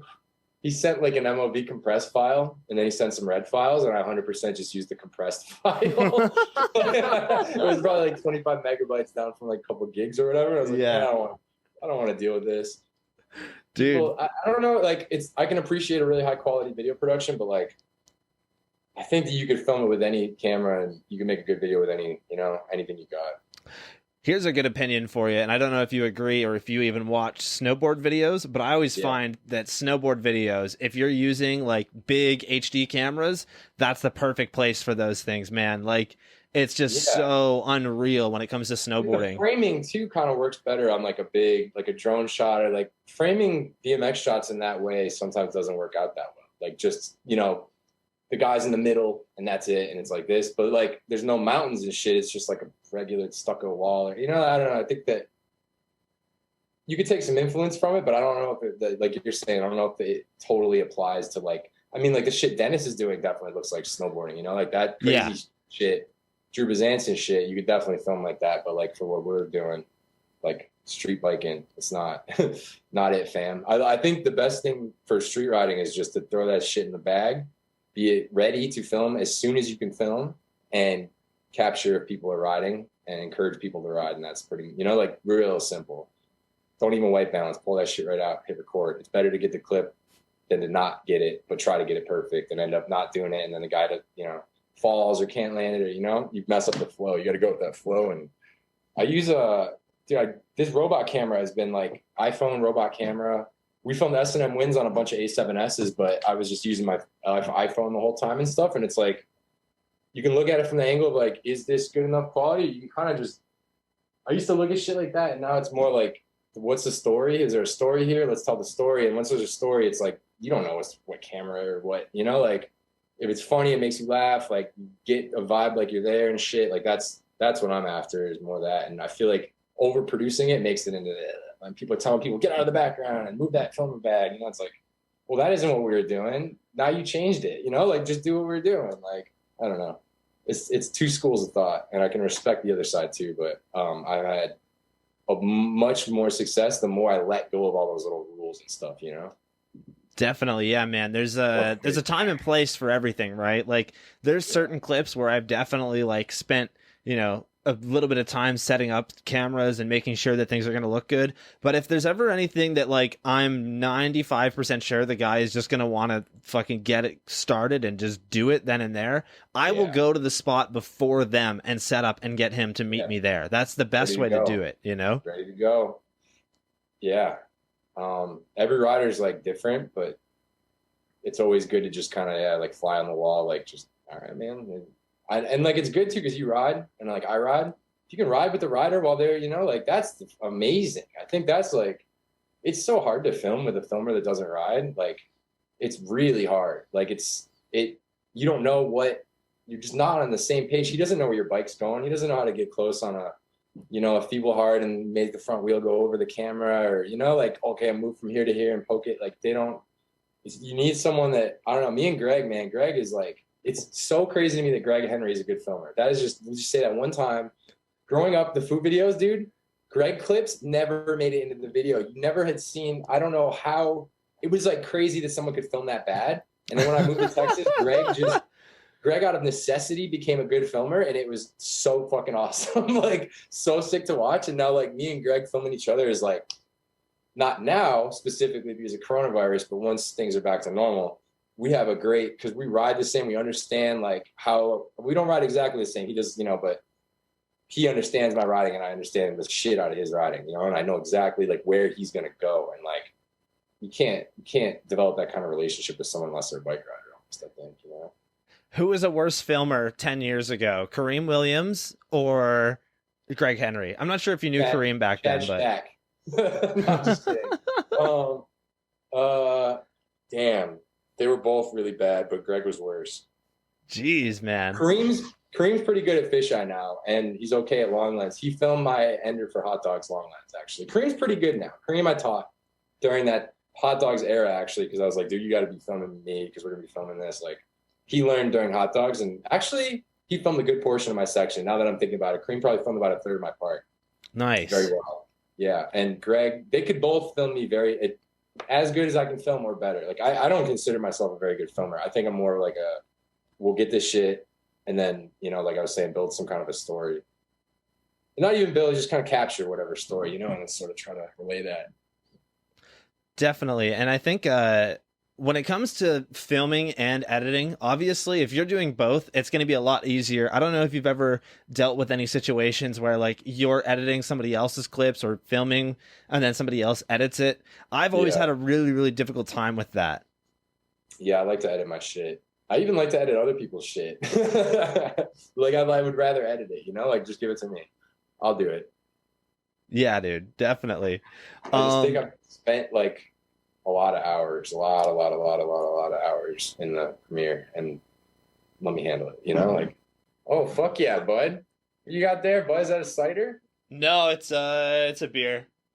Nice, crafty beer, that's for sure. I thought it was one of those. I can't remember the name. Lickbo's got in little cider cans. Yeah, I know what ones you're talking about. Yeah, those are pretty good. I'm not that big of a cider fan. I'm just really into craft beer. I'm one of those fucking dicks. You know, the warehouse that we ride in is next to a craft brewery. Really? Yeah. That's That's why I had to stop drinking. That was part of it. Fair enough. Yeah. Yeah, man. Anyways, I really wanted to touch a little bit more on Fire Mids just because that video was so rad, man. It's such a great full-length video, and it's something that, like, you know, it's filled with awesome riding from the BMXFU crew, and it doesn't have a dull moment within the whole video, and your editing definitely played a big role in that. If it's not a clip of Greg Henry literally using anything as a pole jam, you have clips of Austin Augie getting punched in the face, monster logos, and so many other moments that really just add to the humor of the video. So, you know, at this point... For the record, Austin Augie is a good friend of mine. That's the homie. Yeah, dude. He's got a good sense of humor. Yeah, I know that you guys... It's all marketing ploys, bro. Fake beefs and shit. You know how this shit works. Absolutely, man. It's definitely something that, you know, I've... fucking admitted it. Okay. Oh, man. Yeah, dude, he's definitely great at marketing, that's for sure. The dude's got a fucking huge following. Augie's fucking hilarious. Yeah, he plays man. COD too, man. We'd be ripping on there. That's sick. Doesn't accept my invites, though, man. It's kind of fucked up. Anyway. But yeah, Fire Mids. Yeah, what else? It was like the boys are back in town. You know what I mean? Like we did 20G was like I think I landed in the fall. We filmed 20G in like a couple months. You know, 2-3 months. Real casual, couple sessions, and then we're like next year, motherfuckers, shit's coming down. We're about to do this shit, and it just started going hard that year. It was 2018 maybe, right? Something like that. Yeah, I think so.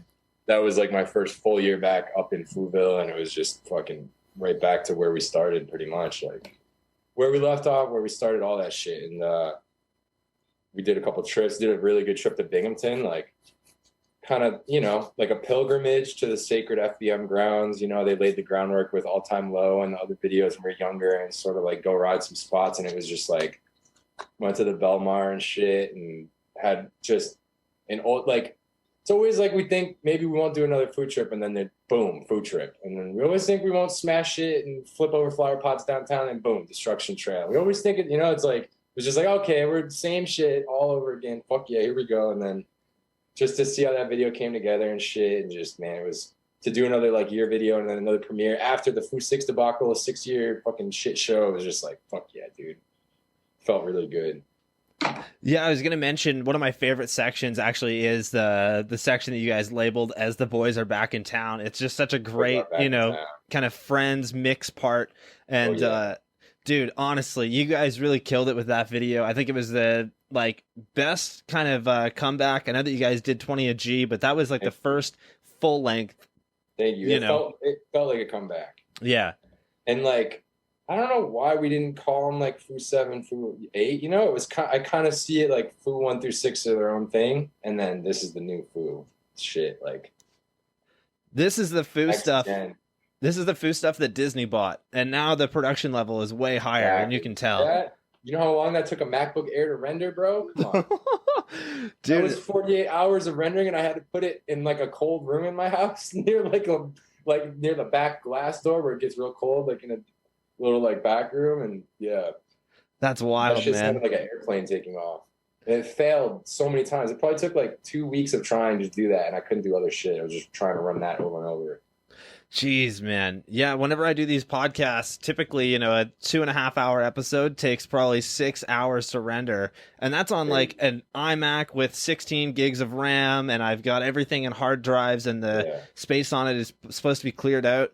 But you know, this is a 10-year-old iMac, so what do? You gotta get that solid state drive, my dude. That shit is a game changer. Yeah? Solid state drive. For any of you video editors out there, solid state drive is amazing and reduces like, you know, latency when you're playing back HD clips and shit. It plays back like it's filmed on a fucking VX. It's crazy. Interesting, man. Yeah, I'm gonna have to check that out. There's been some ordinary hard drive spins like a record. It has to read the data. This shit is just like a thumb drive in there, and it just is instant. It's there. It reads it. It's there. Boom. Files there. Plays back. Boom. Nice. That's a good idea, man. I gotta get on that. It's tough on a Mac to upgrade it, but yeah, next build, you know. Yeah, I'm sure I can figure it out. Anyways, yeah, just to touch a little bit more on Fire Mids. Obviously, the editing style was great. How many hours did you bring just, you know, to take everything and put it together?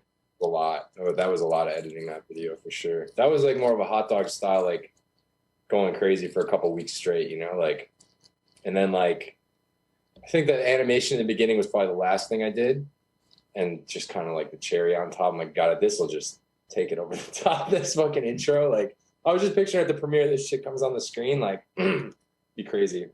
I wish I remembered that premiere.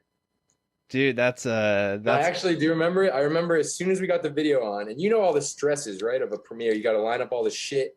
People show up, everything's going. Is the video gonna play on the screen? Is there gonna be audio through the speakers? Like, set all this shit up. I went to the bar and lined everything up. There's the Pink here in Buffalo. The bar was covered in flames too. Yeah.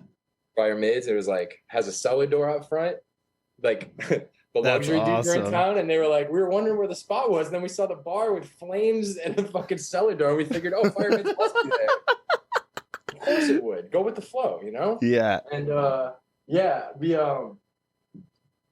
fucking lost my train of thought again. Fire Mids premiere. All right, so as soon as we get everything's all set up, I turn the video on, that thing starts playing, and Jordan Dwan whips a fucking beer bottle at the TV screen. The bartender, thankfully, was looking the other way, didn't see it, and the TV didn't break, and then everything went off fine after that. That's fucking hilarious. Oh my God. That was a crazy ass night. I had like 20 people sleeping in my house or something. Dude, yeah, I'm actually in the process of trying to make like animation graphic where it's the universal thing, where it's like, you know, it shows the Earth and then universal, except those templates, man, those templates, the Blender templates, those go hard. Is that what you're using? Dude, I have to basically try and do this from scratch, because what I'm going to be doing... No. Get Blender. Blender's like open source 3D software, and there's all these templates. That's how I made that. You just type in Fire Mids and boom, it's done. There's the universal one. There's all the movie intros, and you can program to be whatever you want. It's crazy. So basically what I want to do is, instead of having like, you know, the globe, it's going to be a giant fucking pyramid as the Earth. All right, so you do have to make that. Yeah, I am going to look that up though and see if there's any way I could use it. For sure. You might be able to change an asset. Dude, yeah, I want to make it a giant pyramid, just from like the moment in Space Goats where these goats are in space and they just see the Earth as a pyramid. It's not flat. I've like got to program the lights, you know, the lights to kind of shine on it, and then you program the camera to go, wee. Yeah, dude. I can't wait till we can film like that in real life. Oh man, it's gonna be camera wild. Goes and shit. It'd be pretty cool. Yeah, dude. Anyways, you know, when it comes to editing this video, obviously you guys had so many cutaways to just bring the humor with it. And something that you've been doing in the recent BMXFU videos that I love is the Google Earth, like zoom out and zoom in. Yeah. Those are, so when I did those on the MacBook Air, I did them ghetto as fuck. I just zoomed in on Google, like click. Yeah. And then I cut out where I was clicking where it wasn't moving. Like, that's hilarious. So fucking, there's better ways to do it, but I couldn't handle on there. And then going back to the thing you said about the using clips, there's always kind of like a meaning, you know, like, and some of it's obvious. Some of it is like a lot of the newer videos we've been at, it's been a theme of like, dude, there's that clip from fucking Goon 2 right before Greg's section. I think dude, that definitely like made me tear up when I was editing it. He's talking about like getting older and adapting and like changing your game and shit. Yeah. And I was watching that movie. I'm pretty sure I started crying watching the movie with my ex. Like, I was like, holy shit, he's talking about riding. He's talking about us. This is crazy, you know? Like, yeah, just shit like that is like, I don't know if we just see it weird because we're looking for it, but like I can't watch a movie without like relating to it, especially those feel good sports movie, dude. Like we need a good feel good like a BMX sports movie, you know, where like it's a ragtag bunch and it doesn't seem like they're gonna make it, and then there's like the rivals across town who got like more bread and they're like fucking, they got all the shit and they got the fucking medals and shit, but then the people you didn't think were gonna win end up winning, and like I don't know, you know, those are what got me into hockey. Like Mighty Ducks got me into hockey when I was a kid. So if we make something, you know, if maybe we need a BMX feature film like that, you know, maybe that's what we're missing. Dude, I love it. We could have the UCI versus Team Weed Pro Team. Whoa, Team Weed goes hard, man. Those fools go crazy over there. I love Team Weed. Shout out to Team Weed, man. Dude, those guys are fucking hilarious. I love it. They're pretty rad. Best meme page, dude. Best meme page. Yeah, but yo, some people don't like Team Weed though. Yeah, I know. Like, there's a guy in Florida who really doesn't like it. He definitely doesn't. I don't know what part of it being a joke, you know, like just speaking from a third party perspective, like, do you get mad at like an Adam Sandler movie? Like, do you get mad at like, what's humor? Where's the line? Like, I don't get anger over jokes and like people trying to get people fired from companies that they work for over jokes and shit. That shit is crazy. I don't know. I guess they do shit different in Florida, but where I come from, you got beat up for telling on people, but that's different. Well, but one thing for sure, man, is they definitely crazy what the Team we went through with that kid. But yeah, anyway, dude, it's wild. The people in Florida don't even spray paint their ramps. But moving on from You're that, having a jam and you can't, like, again, third party. You know, I'm not involved, but every jam to me, a cornerstone is dicks on the ramps. You know, like a big fucking cock on there, and it says like. the fucking NF Bowl, Niagara Falls Bowl. The Niagara Falls Park, hey, let me just say, has the best graffiti in the history of skate park graffiti. There was like a dick with an arrow that said Carl's Pointer, and it was pointing to him. They painted it on there before Carl Pointer went there on a Sunday trip one time. Yeah. There was this huge dick in the bowl, like a veiny, crazy, like a hard, heavy metal, like flame dick, you know? And then there's just an arrow to it, and it just said cock rules. You know what I mean? Like, right? You're laughing just thinking about this thing. Who doesn't want that on their fucking ramps, man? It blows my mind. Anyway, let's keep it positive. Yeah, absolutely. What I was going to mention there is we talked a little bit about humor. I'm always the kind of person that I agree with like South Park on what their thing is basically that everything has to be funny or nothing can be, right? The second that you start saying one thing isn't funny anymore, then everything isn't funny anymore. It just works that way. That's what I'm saying, bro. Yeah.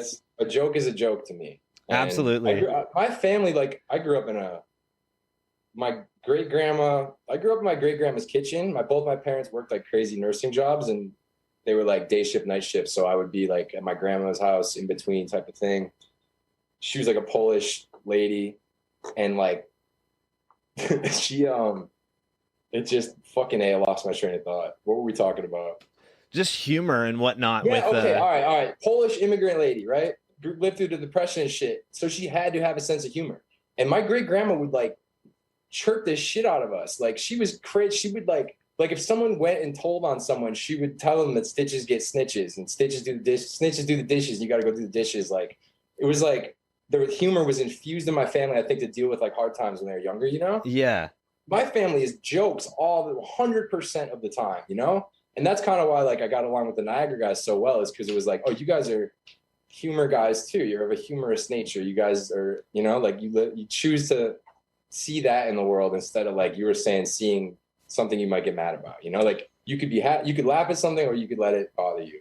And fucking jokes we can't lose jokes. Are you kidding me? We need jokes. We need jokes now more than ever. Dude, yeah, exactly, man. And especially with Team Weed being basically the biggest media conglomerate in BMX. You know, these guys, dude, at least those guys are fucking killing it. Yeah, dude. I don't know how they do it. It's crazy. Yeah. Anyways, moving on from that, you know, we've talked quite a bit about all the videos you've made, and I figure we'll go through a couple more questions here, and then we got some fan questions, and then I think we're good to go if you are. Fuck yeah. Perfect. You got any hater questions? Pardon? You got hater questions too? Oh man, these are all love questions, dude. Honestly, there was no haters. That's good. All right. Yeah. All right. So the first one here that I've got from, let's do a couple fan questions because there's a lot on here, and then we'll get back into some of my other ones. But the first one comes in from Harvester Bikes. How long did you ride for Stranger, and how did that end up happening? Couple of good few years. It happened. I rode for Low Tech first. Jim C, I think, hooked it up. He was at Interbike and he texted me one time. He's like, I'm at a table with Rich Hirsch and he likes your riding. And I was like, tell him to send me some Low Techs. I think I was with Greg and he's like, tell him to send you a box, bro. I'm like, all right. And then he sent a box and then I was on Low Tech. And so this is like for any rider out there that's looking to like, you know, you want to come up. I think the best thing you could do is just start making videos, send them to your sponsors. Like, I don't know if that still works. Like maybe send them Insta clips or something, but just I tried to work with Rich immediately. Like, all right, let's make videos. What kind of video? You know, it's just kind of like Rich was really cool about shooting up ideas, brought me out to California, and it was just kind of like showed me like I don't know, it wasn't that different from how we did things and we worked well. Like, you know, is a creative dude, like a real smart dude, and riding for Stranger was awesome. It just S&M was too crazy to not do, you know. Absolutely, yeah. S&M Stranger at that point was kind of like there wasn't a lot of stock. It wasn't like it is now, you know. But I'm happy to see that they've seen success too, you know. Definitely, that was fun, man. I actually watched that video the other day. I was watching with my girlfriend. We were watching Fargo, and there was like this song. I'm like, why do I know this song? And then I used that song in the Stranger video for Kramus's section. Like pulled it up and we actually watched it last night. That's funny. Dude, that's awesome. Yeah, shout out to Rich. And then just that was like working with Craig, starting to work with Craig more. A lot of the people that like I still talk to like all of them pretty much, you know, like still talk to Kramus here and there. Craig fucking blasting every day on Call of Duty at night, you know, and yeah, man. It's crazy that it does. I don't know. It's weird. It like kind of just felt like I was doing the same thing the whole time. It didn't feel like a big shift from Stranger. You know, like it never felt like that. It always just felt like try to get my friends involved and keep shit going, make videos, keep it moving. Fuck yeah, man. This next one comes in from Frank Oliver. Do you like salami? Fuck yeah. There you go. Yeah, for sure. I know who that is. He likes Hungarian salami, that guy. Yeah? Yeah, Farkas. There we go. Yeah, he brought me a salami. He brought me and Greg salami last year. He came and visited. He's got clips in 21G.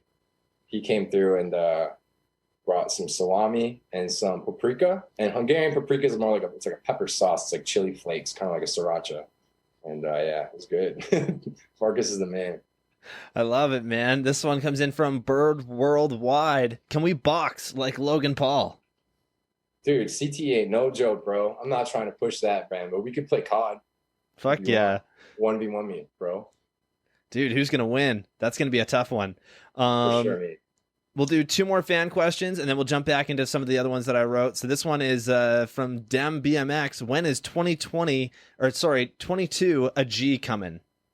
I don't know if that's what it's going to be called, but it's coming in probably within the next month or 2. Fuck yeah, dude. I'm pretty much done.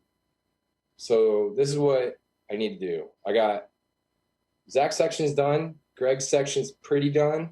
My section's pretty done. And then I need to get Seabass still has some clips. Sebastian helped me film like a lot of shit, dude. He's been awesome. Like he hooked it up this year and really like filmed so much with all the young dudes, so much dope shit.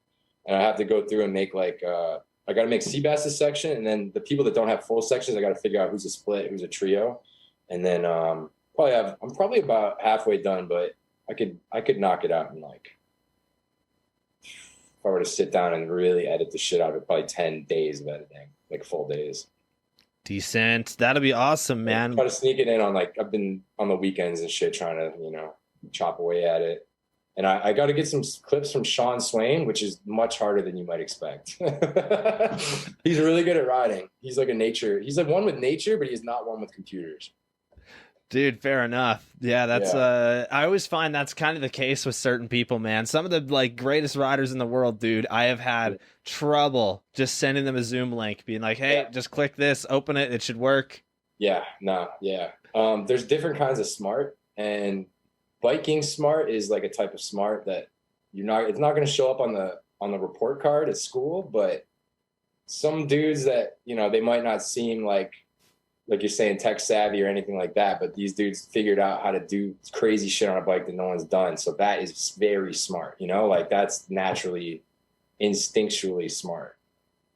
Fuck yeah, man. So one more fan question and then we'll jump back in. This one is from Smiles BMXFU, aka your brother.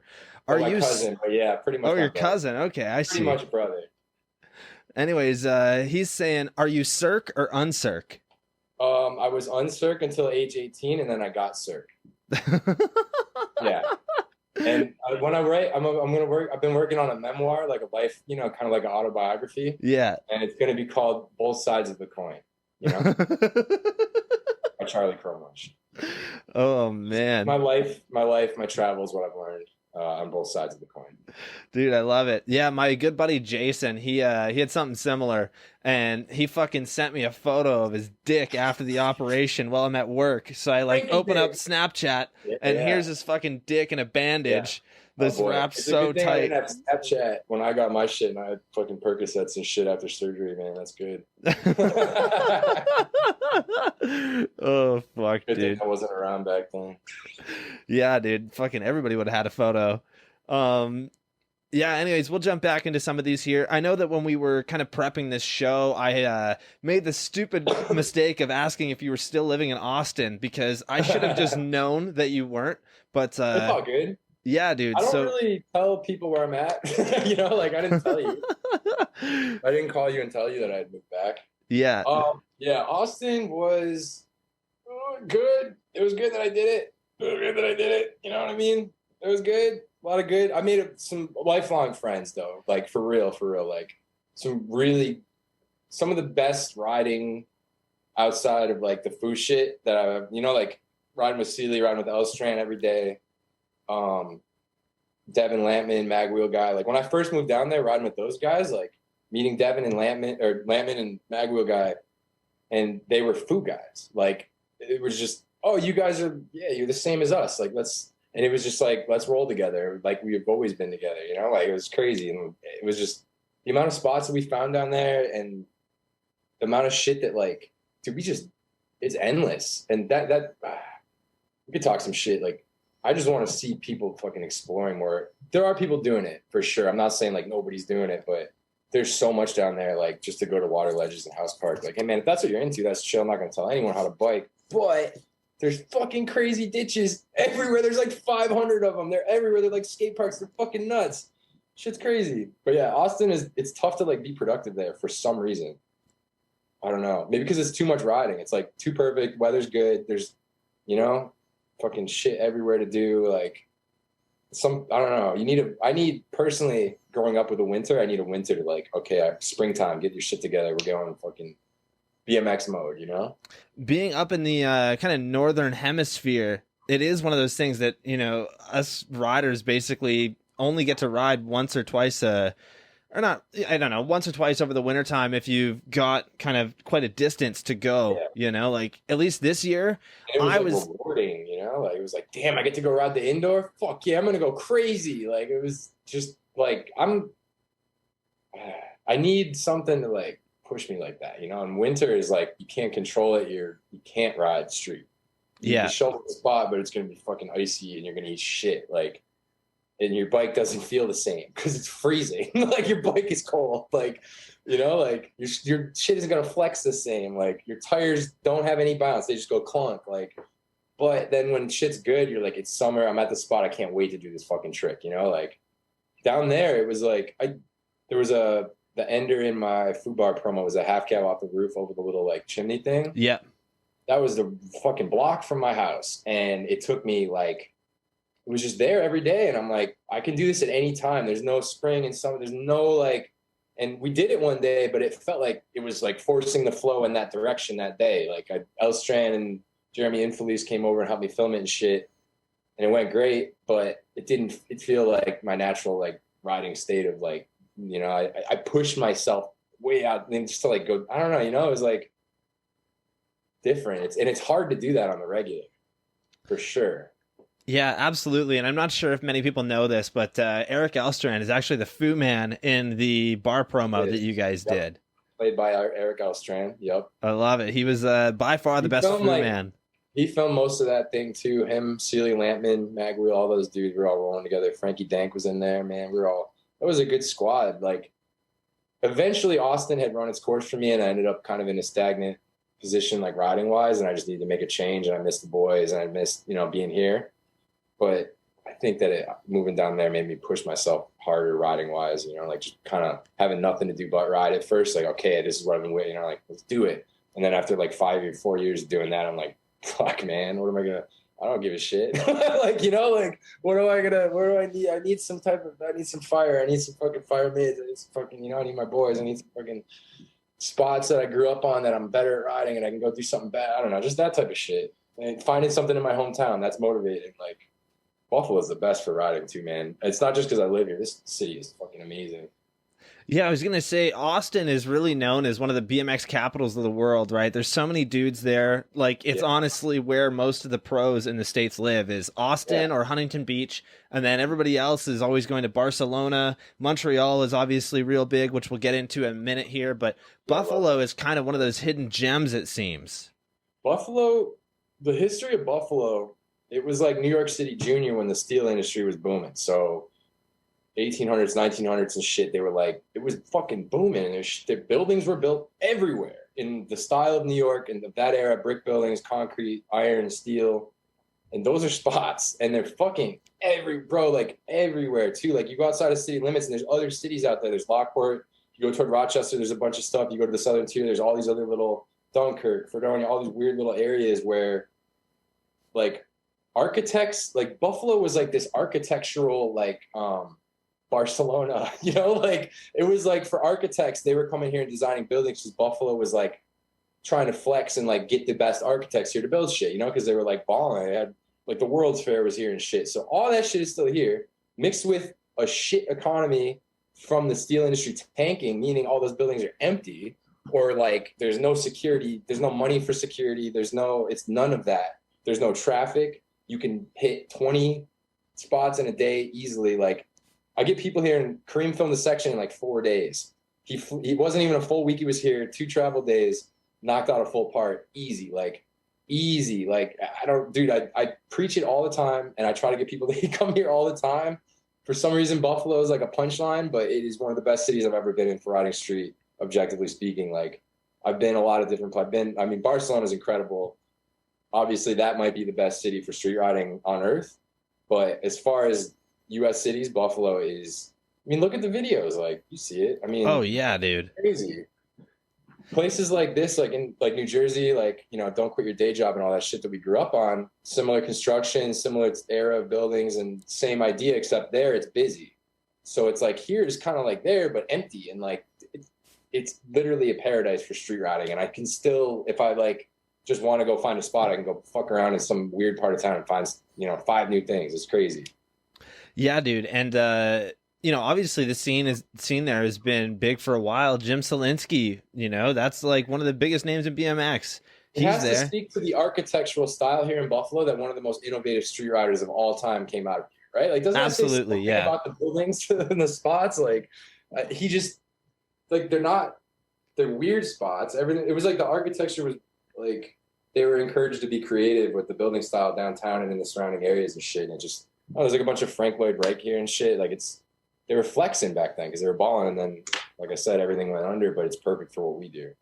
Dude, what I love about being in this area is just the fact, and I don't know if I'm just, biased about this, but I feel that everything within a 4-hour radius of Kitchener, Waterloo is some of the best street spots in the world, and that it's all hidden gems, right? And has a distinctive construction style. You know, like something where even the buildings in the background look cool, the houses look cool, everything just looks fucking old and cool. And like Texas, I would get these clips on these new schools that look like California schools, and like I'd be hyped on the clip, but like it wasn't coming home and watching it.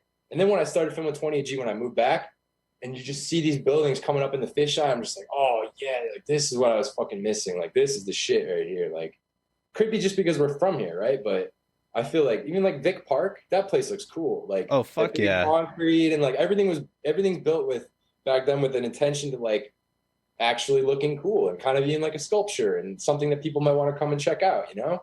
And the shit in Austin, like there's a lot of cool shit, but the end of my tenure there, so many of those cool buildings are getting knocked down in big Longhorn orange stucco apartments, you know? Like I don't know. It's I understand why it happens, but here Buffalo like has a lot of rules about what buildings can be removed and what can. They have to like, you know, they have to use buildings and renovate them and shit, and they can't knock them down. A lot of historical stuff. Yeah, man, definitely. Like I was saying, you know, we are so lucky in this area just because everything is so rad. But there's a city about 6 hours from where I am that I'm going to be going to this summer, aka Montreal. Do you still have the same amount of love that you had for Olympic Stadium back in 2008? Yeah. Oh hell yeah. Yeah, dude. More because I haven't seen it. You know, distance makes the heart grow fonder. I would love to ride Olympic Stadium right now, man. God damn. Yeah, Montreal. That counts. We took a trip, real small trip up there, and then Futu, we took like a fucking squad trip up there. And Nice. and like Montreal was very, it was like an integral piece of the videos, man. It was like doing the Montreal trip was like, oh, we got most of the video. Fucking everyone's got bangers from these, you know, just riding different shit and going up there partying, drinking 10.1 Molson Dries and shit. That'll get you biking, man. Oof. Oh yeah, dude. Peace Park in Montreal. Make you cry, Dude. make you cry. I love it. Peace Park in Montreal was one of those spots that just blew me away, dude. It's like just spot. dude, it's literally like the weirdest fucking place ever. We were just sitting there riding these ledges, and all of a sudden it's like these fucking like, you know, teen girls with their mom are hanging out drinking shock tops and the fucking benches, and then like a guy comes over with a guitar and starts singing us songs. We drank. Is that this one? Is that this spot? The triangle ledges? No. Peace Park is these marble. There? Oh, marble. Yeah, it's like marble ledges right downtown Montreal. Oh, I know that one. Yeah, I know that. Yeah, That's how we used to stay at on Rue. Yep. Something. Yeah. Rue St. Catherine, maybe. I don't know. That might be it, actually. Anyways, you know, right there, dude, we had the best fucking session. We stayed there for like 4 hours just to see the fucking sights, man. It was wild. You guys stayed at that hotel too? Well, we stayed at an Airbnb that was kind of on like the more English-speaking side of town, right near the university, which is I don't know if you've seen any of the stuff of I believe his name is Pascal. He's the guy who tried to 360 that huge stair set with one leg. Dude, legend, man. Super. Fox, man, what a legend. Yeah, super unfortunate for him, but you know what is really cool? One of his homies actually just made a book about him, and they're selling it on their website. So anybody that's watching this, go and pick up a copy just so you can learn the fucking legend that this guy is, man. I didn't know about this book. I think Pierre told me he was working on it, but I didn't know it was available yet. Yeah, it's out now. Pascal was on Stranger very briefly, like back in the day, and I talked to him at the Taz, like kind of like check in with the rider, you know, back in the day, and like talked to him a lot. On the shit, rode with him a few times, and he what he did, dude, was so fucking motivating. Holy shit. Yeah, man. It's something that I'm really happy that we have the internet just so that we can see this kind of stuff, right? We saw Julian Milena last year. If anyone doesn't know what we're talking about, you got to go type it in and check it out on YouTube because it's crazy. Yeah, absolutely. Yeah. Anyways, I was going to mention, you know, in Montreal, there's just so many spots. Did you guys get to ride the Wall Ride School? It's a yellow school with these perfect banks. Yeah, dude. Oh, yeah. And like the bank to down rail and shit around the corner. Oh my God, dude. Yeah, we got a lot of stuff. I think we rode that for guy stuff. And I think it had been in a few other ones too. I remember we rode some park. We always would just ride like that down, like where those triangle ledges are and all that stuff, like in down, I guess it's downtown area. Yep. Then like go to the stadium and then go to Lake Princess Poutine. If you know, I don't know if you know what that is. Real OGs will know. And then, but I actually fell at a spot over there and caught MRSA because the ground had like fucking probably heroin bum residue on it and shit. And like almost lost my arm. Holy fuck. Like, I went to not really, but like went to the doctors, like, yo, this shit's fucked up. And they're like, yeah, if you let that keep going, you could have lost your arm. Like, oh, cool. Like I fell on a trip, probably didn't shower that night, partied all night, sleeping in a hotel bag, go home, you know, like, and then I noticed like I had a pimple up my arm a little bit from it. I'm like, oh. And then there was like a pimple on my leg, and I'm like, that means this is going okay. And then like, they were like, yeah, this could have gone to your lungs. Yeah. But Jesus Christ. I'll still fall on that ground. I don't care. Yeah, You know? just carry some I don't hold peroxide that with you. against Montreal. Oh man. Yeah, dude. Anyways, Montreal is incredible. If anybody here that's listening hasn't been, fucking save up the money and just go. I'm telling you, it's worth it. It's 100% the best time that I've ever had. I've gone back multiple times just with my girlfriend to go and do shit in Montreal. And like, I'll bring my bike, we'll stop at some spots, and yeah, I'm excited, man. We're going back this year. So flat. You can just go anywhere. It's dude, flat. Absolutely. Yeah. It's perfect. And you can like, I think they have an ordinance where the buildings can't be a certain height or something. So it's like a low, like outward city, that's why there's so many spots. Like someone explained it to me a while ago. Like you can't build up in certain areas, so they have to build out more. And I believe it. Create lots more spots. Fuck yeah, man. Anyways, all the Montreal food guys too, man. Over the years, helped us out. Fuck yeah. So, what do you have planned for the future? Obviously, we talked a little bit about some upcoming food DVDs. Anything else? Yeah. So with this whole Corona shit, I had a chance to sit back for coming up on a year and just sort of like the old saying of like, if you keep doing what you're doing, you're always going to get what you get, that type of shit. Yep. And I just want to experiment with some different ways of doing our shit. And we're going to get into, I've already started doing some Twitch streaming. Charlie Crumb, you could subscribe on there. And like, we kind of got into video games, but I've been studying this, like, I don't know, the world of Twitch is crazy and there's not a lot of BMX. And I think that like what we do, street riding especially, like so much crazy shit happens that like it might be a pretty cool thing that's just, it's going to be different, and it's not going to be like, let's go get bangers. It'll just be sort of like, let's just document like a real day and people can kind of interact. And so I want to work toward doing that, like maybe like once a week at least. And just kind of build toward when the border opens. Like Greg and I have been working on this idea of like this live show, and it's going to be cool. There's going to be a few facets of it, and it's just going to be something different that we can kind of getting back to our roots of just kind of fucking around and going out and filming. Like, I don't know, before the food videos, I used to just post shit on the internet, on Bike Guide and on BMX Board every day, random theme videos and shit like that. And kind of want to take it back a little bit to that era while we're filming a new food video, but also kind of just present it, like I was saying, in a different way through the Twitch thing. And I don't know, kind of wanted to start a podcast also, man. Just dude, different things, if you need any information on how to start a show, please give me, a message.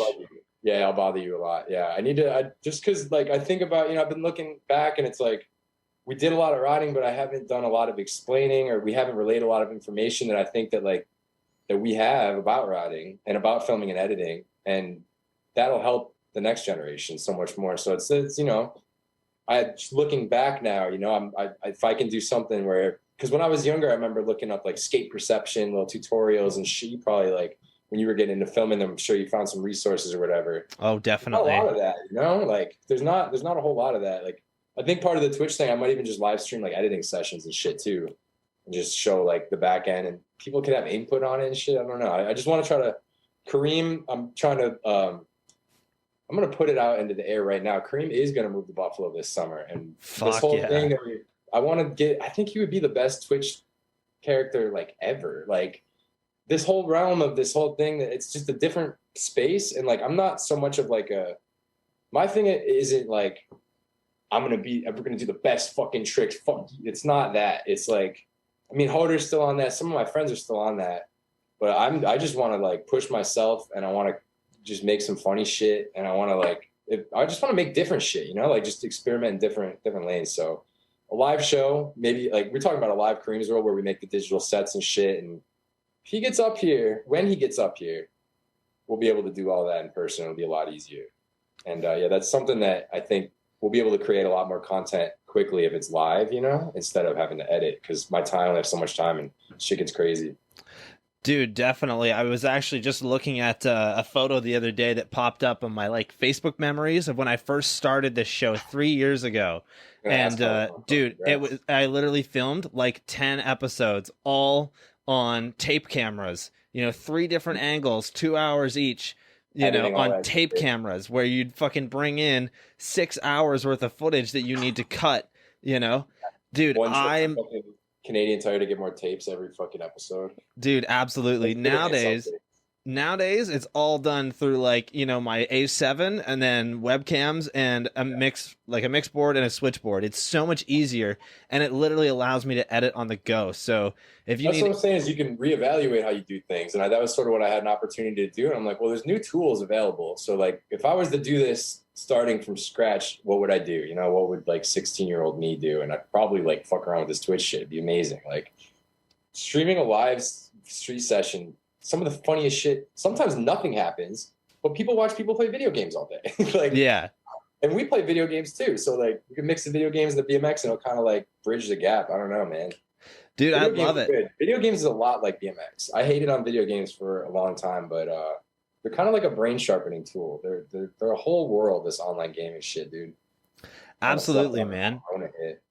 Yeah, it's definitely something that I have mixed opinions on because I'm somebody who loves to play video games. And dude, I watch so much gaming content online. Like So you with the shit. dude, half the shit that's in here that I have set up was strictly because I Gaming, knew gaming. so much. I knew so much about like streaming and whatnot, Okay. you know? Yeah. So like it's kind of interesting, right? And I don't know, If man. it- There's a lot to be done with it, which is Yeah, rad. and the idea of like a product being done, boom, no editing. I do the editing live. Like I dropped out of school to travel and ride, but I was going to school for production shit, working on video switchers and shit. And like, I understand the back end because like it's crazy. That's the first time I'm going to be able to use something I learned in school. Yeah.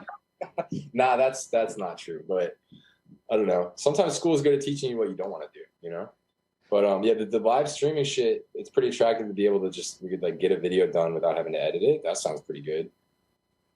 Shit. We'll probably do more videos, right? That'd be pretty good. Shit. And then like the gaming BMX, like I think those two worlds like aren't as different as they might seem on the surface, you know? And seeing how the gaming industry kind of handles their content and shit is like give me a lot of new ideas of how to be like a bike rider, I guess, on the internet.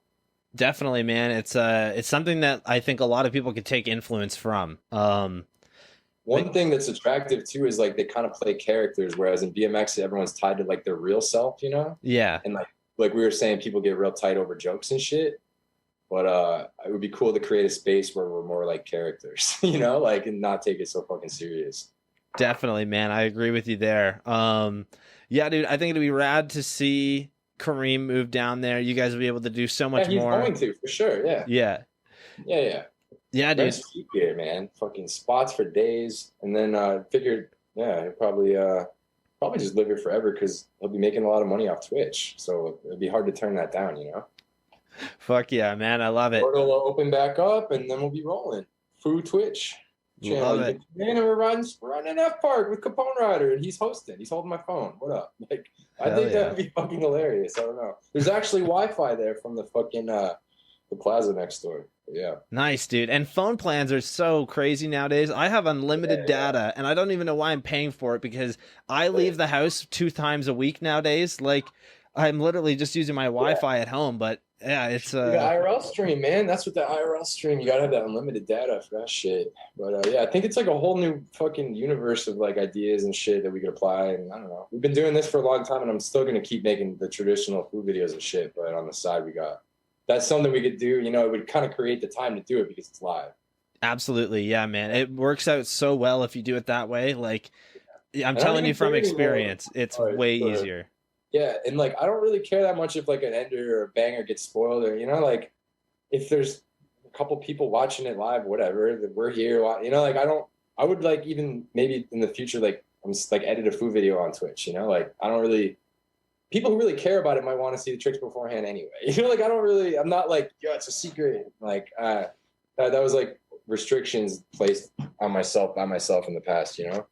Yeah, definitely. There's more creative potential if you let go of rules like that. Yeah, man. And that's something that I did some stuff on that like that on Instagram years ago when I was finishing Space Goats. Like the last like 2 weeks, you know, I would sit there and just do like keyframing and I would just have people like watching. But yeah, it's something that there's a lot to be done there, man. And I really hope that you guys do something with it. Anyways, we will jump into the fan questions now, and then we will end it off with one more. So this first one comes from a good friend of mine, Jesse Dzikowicz, who runs at Team Weed 420. And I want to say, first of all, question. That's the $1 million question. Exactly. That's the $20 question. I don't know. Ask Jesse. He might know. Dude, my thing is, I think we all run it in a way, realistically.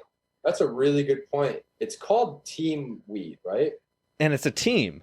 It's like anyone who follows the page is kind of like part of that team. So in theory, it's almost like they all run it. You can't blame any one guy or two guys, Exactly. It's realistically, 420 people running it. And maybe more than that, for sure, I would imagine. Definitely. Might be 420 plus 69. Is it only people on this planet running it too? Like, well, the Koshalians, right? That's a big thing. Where are they? Yeah, like, are they here now, or are they running it from? Who knows, man? That is a big. Dude, Ride BMX magazine should do like an interview about that shit and try to like get to the bottom of this shit. I think so, definitely. I can't wait till my next issue comes with my subscription in the mail. For a while. It's been a while, man. I sent Fudger $20 on Venmo too, man. It's kind of fucked up. Oh man, he's a fan of the show, so I hope he hears that. He'll love it. I hope you guys do. What up, Fudger? You know I love you. Yeah, dude, you're the man, Fudger. Anyways, moving on from there, here's another one. Have you ever considered running front brakes? I know that we kind of covered this earlier. You were thinking about it. Yep, I ordered the custom wide mouth mounted pitchforks the other day. Nice.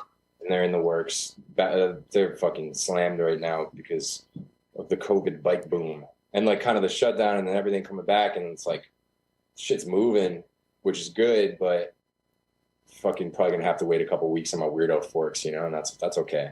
There you go. It's supposed to get nice this week, but my backyard is still a hockey rink. Decent. Let me know if you want. My basketball court is a fucking hockey rink too, which is kind of fucked up if you think about it.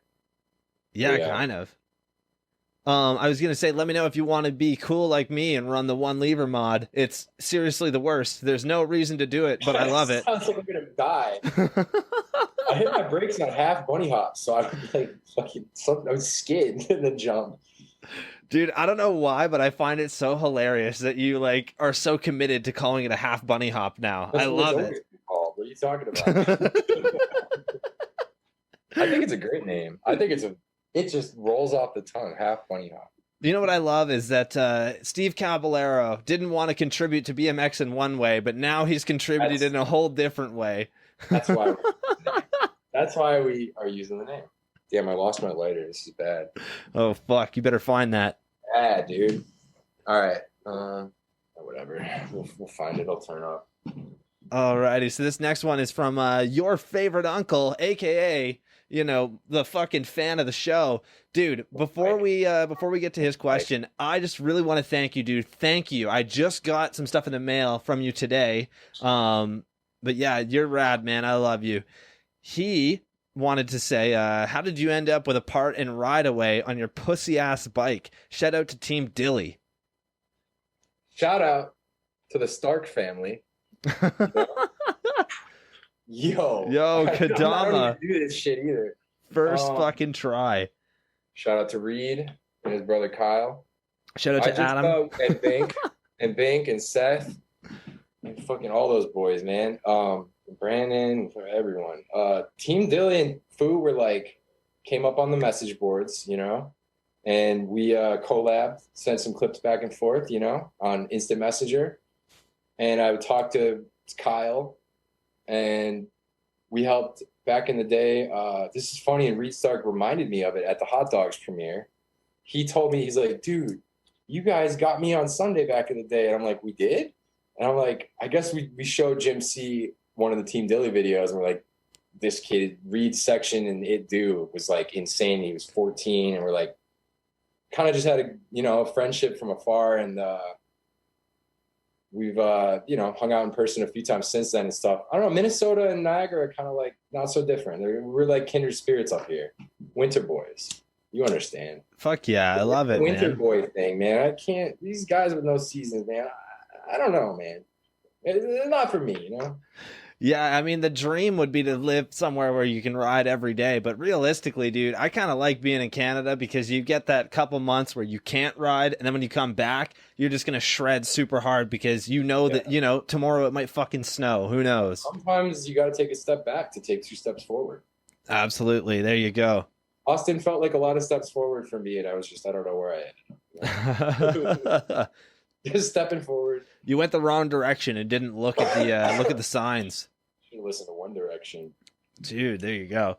Another one from our favorite uncle. How many pegdals are currently on your bike? Like 2 pedals and 4 pegs equals 2.5 pegdals. That's pretty good. I think, right? Yeah. That's half a pegdal is 1 peg is half a pegdal. Yeah. Is there just no? There's just peg on the bottom. Right. I can't think of the percentage right now off the top. It's somewhere in that realm though. Not that many. Not any together though. No pegdals. Dude, could you imagine doing like a crank flip or a tail whip and shinning yourself with a fucking pegdal? Well, that's why all the companies banded together in the anti-pegdal union to keep it out of manufacturing and make sure that the pegdal remains an idea. There's a big kind of a dark BMX government, dark web kind of thing. Yeah. Preventing the pegdal from ever going to production because they know it'll take over. Like you were saying, and the tail whip thing it's part of it, but it's just the tip of the iceberg. Exactly. I mean, realistically, those park riders, man, they're trying to lose as much weight as possible on their bike, but they still want pegs. Yeah. So that's kind of a way. I want a peg that's all right. So it's a foot long on each side. And then it goes around the back of the back tire, right? Yeah. It's the big D, right? Called the big D. And you'd be able to do a 180 double peg and do like a ice pick rollout and then forward double peg. Or you could do foop ice on a quarter pipe and rock around on the D-pad onto a switch ice pick and then 270 in. Dude, right? I love it. In theory, I don't know how it would work applied. I've been trying to get Clint Reynolds said he could weld one, and I don't want to bug him. He's busy, you know, like he's busy building fucking. But it's always like that's what you do for work. So I don't want to ask you to do this for, you know, like I don't want to, you know, you have your free time, and I don't want to encroach on it. Yeah. But eventually, hopefully, we'll get a prototype made, and we start trying 180 double peg rollout, forward pegs down handrails and shit. I love it, dude. Yeah. That might be the next big thing in BMX. Who knows? You can make it so that it has sort of like a shape to it that you could like kind of go on top of the ledge and then drop in. And it would be where your peg is if you turn 180, you know, it's a lot of ideas. I love it. Oh man, dude, that would be fucking wild. It kind of reminds me of the new caveman frame from United, but it's like, you know, it's big thing on the back. Yeah. Exactly that shape, but on like a standing platform around the back that you'd be able to stand on, sort of by like doing a wheelie grind or whatever. You could do like a hurricane on it, you know, like a 180 peg 180. Yeah, dude, fucking wild. Hopefully, no one sees this. It's patent pending, so along with the pegdal. Goddamn, I love it. Man, the fucking Florida boy's about to vlog this shit tomorrow. I shouldn't have said anything.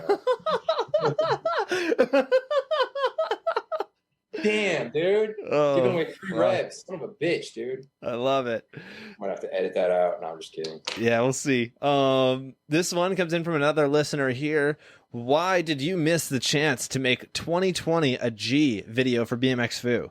We were shooting for it, and then the video just wasn't done, and it's like, am I going to make that in December, and then the name's relevant for like a month, you know? It's like the name will get old really quick. Yeah. And fuck that year, you know? I don't want to. That's kind of like a Foo 6 curse. I feel like it would be like a cursed name. Definitely. Yeah, man, I feel you there. There's mysterious forces at work, and I don't want to fuck with them too much. I got them on my side, and that's good. Decent. Alrighty. Another one from the same listener here. Panza entering fees or Logan Martin in the hood? What was the first part? Panza what? Panza riding fees. Oh. Or Logan Martin in the hood. Logan Martin in the hood? Are you kidding me? I just clicked my mouse trying to click on that. Dude, holy shit. Where can I find this video? is this out yet? I need to see this. Oh my God, dude. You should come film that with me in Buffalo. It would be fucking awesome. I wonder what kind of front bike flips that fucking guy could send in the hood. Bro, I think he would kill it on the east side of Buffalo. I'll be honest with you. Yeah, dude, that would be fucking wild. I don't know if his training schedule would fit in, but if maybe they have a feast contest in Buffalo down the road, I can pull him to the side and get some clips. fuck yeah, there you go. Yeah. Oh man, get him to smoke some fucking doobies. That would be I great. have smoked. Hey, I'm not gonna say any names, but I've been to some contests and I have smoked some doobies with some very legendary contest riders, and can't snitch. That's incredible. But I was happy to find out that some of them smoked weed. I was like, okay, cool. You can do it and be successful. All right, nice. Fuck yeah, man. Put your mind in a slightly different plane. You're going to think of slightly different tricks and be responsible. Don't do it till you're 18 or whatever age you want to choose to smoke it at above that. Because I think, if you're doing it when your brain's growing and shit, it's not so good. But yeah, I waited till I was 19 to smoke reefer, and it opened up a whole new world of thinking about riding and videos in much different ways, paying more attention. And I had ADD like growing up. I don't know, like diagnosed on Ritalin and shit when I was a kid, and weed almost was like the best thing for it. Not everyone is the same, but you know what I'm saying. No, I can totally see that, man. It works for you. It's all Yeah. good as long as it isn't like cocaine or heroin. Yeah, any of that fucking shit. Greg Henry and I, right before Rona hit, we linked up with our Japanese friends, Dice K and Peggy, and a couple of the other homies in Boston, and we filmed a part for their video that's coming out soon. Nice. I think it's coming out like soon, like in a month or two. And we have like I'm very happy with the section that we filmed in like a little stretch. I think we stayed like a week in Boston and filmed heavy every day. Yeah, Those guys were running like 2 a.m. though. It was crazy. I saw that Greg went over to Japan and rode with those guys. That's wild, man. Those guys are just like us. It's crazy, man. It's just the same thing as like I was saying with Minnesota. And it's like, that's one of the most beautiful things about, we were talking about earlier about how like you could try to make a video that other people are going to like, or you make a video that you like, and you end up meeting so many cool people when you make videos that you just feel good about. I don't fucking care what people think of this. I want to make something that, and then all these other people see it, and it's like you just link up with people that are just like you, and you never met them, they're across the world, and like fucking you can appreciate each other's tricks, each other's riding. It's so fucking crazy, man. Hell yeah, dude. I fully agree with that. With them and like suggesting tricks, they're suggesting us tricks, and it was like Greg had hung out with them in Japan, but that was my first time meeting them all, and I was like, this is fucking awesome. It was just such a really BMX heavy environment, but in the best way possible. Like everyone's hardcore street riding nerds, and we're all out filming, and like it's fucking all the 90 East dudes were there too. They got some clips, and it's gonna be a really crazy video. The Motorbunka video is coming out. Yeah, those dudes are sick, man. I follow those guys on Instagram. Those guys are rad. Have you ever wanted to go there, or is the Japanese weed just not your thing? That's a tough one, but I'll still go.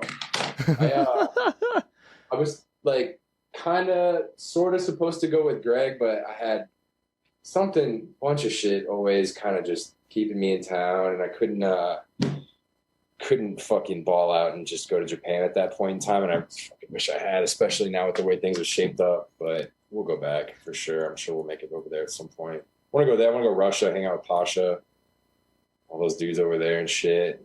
Fucking get some shit popping on some foreign storm doors.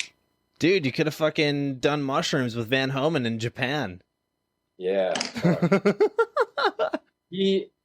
heard I don't know what it is with him and the mushrooms or something. It might just be like a metaphor or something, huh? I don't know. Probably. Yeah. I don't know who it's like Mario, maybe? Like, is there a Mario joke? Maybe. Who knows? Crazy. Shit is pretty crazy. Oh god. Oh man. Anyways, moving on from that, another question from a listener here. Who was the first to discover the origin of pegchink.wave? That was a trick that I did in Toronto. It was a feeble up a ledge, and I hit my peg on the curb, and it was under a bridge. So that shit reverbed like crazy. And all of our friends, like in the food videos, you hear everyone going crazy and shit. And that was like kind of something that like early on in the videos, we kind of got feedback. People were like, I love how you guys just go crazy. So like we started going more. Everyone just wanted to like make up new sounds and get your sound at the end. And like I would turn the sound up when people scream, and like probably influenced by like when the bird calls were in all day, the animal video and shit, like something like that. Maybe like all the Bob videos, they kind of had, you know, they were like, it's okay to cheer in the clip, and like it's a real, they're just capturing what's going on, and they don't change it. They don't say shut the fuck up. They don't move shit. They don't move people. There's people hanging out, you know, like it captured what was going on. And PegChink.wave, Glenn Hort is the guy screaming that fuck you, I can't even do it, that scream. And it made its way into, it was first in my some low tech video I made. Then it was in Ruin Your Whole Summer. And then it was everywhere. And then I started hearing it in videos that I didn't even make. And I uploaded it. I figured it's time to upload this as a community resource. And we put it on the BMXFU YouTube, which everyone listening to this should subscribe to immediately. And yeah, I made it downloadable and shit. And now anyone can use it. Whenever a peg hits something that might not make a good sound, put that one in there. But maybe they missed the peg chink a little bit, didn't make it really, put that one in there. Yeah. I love it. That's great, dude. Glenn Hort is the voice artist behind PegChink.wave. Glenn Hort was the guy who sold me my first aftermarket frame when he worked at Backpedaling in Guelph. What frame? Sabrosa double top tube, the Pandora frame. Boy. Yeah, dude. Get rid of that thing. No, I'm just kidding. Oh man, dude, I loved that frame. I would fucking ride one of those things again in a heartbeat.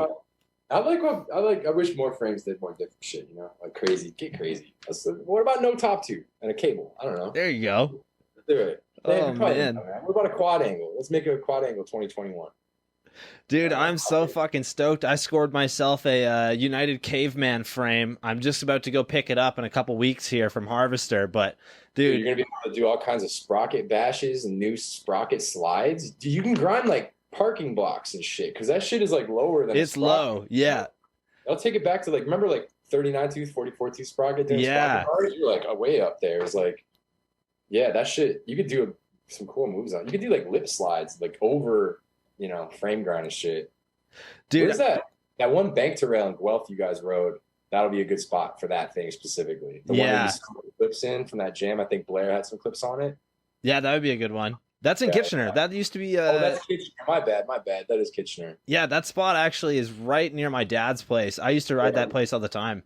We used to do so many trips to Guelph, and we would ride, you know, Kitchener, Waterloo, Guelph, that whole area. It's all one place essentially. That's yeah, I get confused, but there's a lot of spots up there, man. That's where you're at. Yeah, Kitchener. Yeah, cool. Yeah, that shit is. You're in a good area for riding, man. Dude, the fucking history. Jack's, man? Pardon? You ever get a pair of Low-Tech stuck to the floor at Jack's? No, I have not, but I should. I've definitely been to Jack's, but I wasn't wearing Low-Techs. Oh wait, no, or is it Phil's? Phil's is in Kitchener. Jack's is in London. Phil's. That's okay. I'm getting them mixed up. I meant the floor at Filthy Phil's. Oh, that's fucked.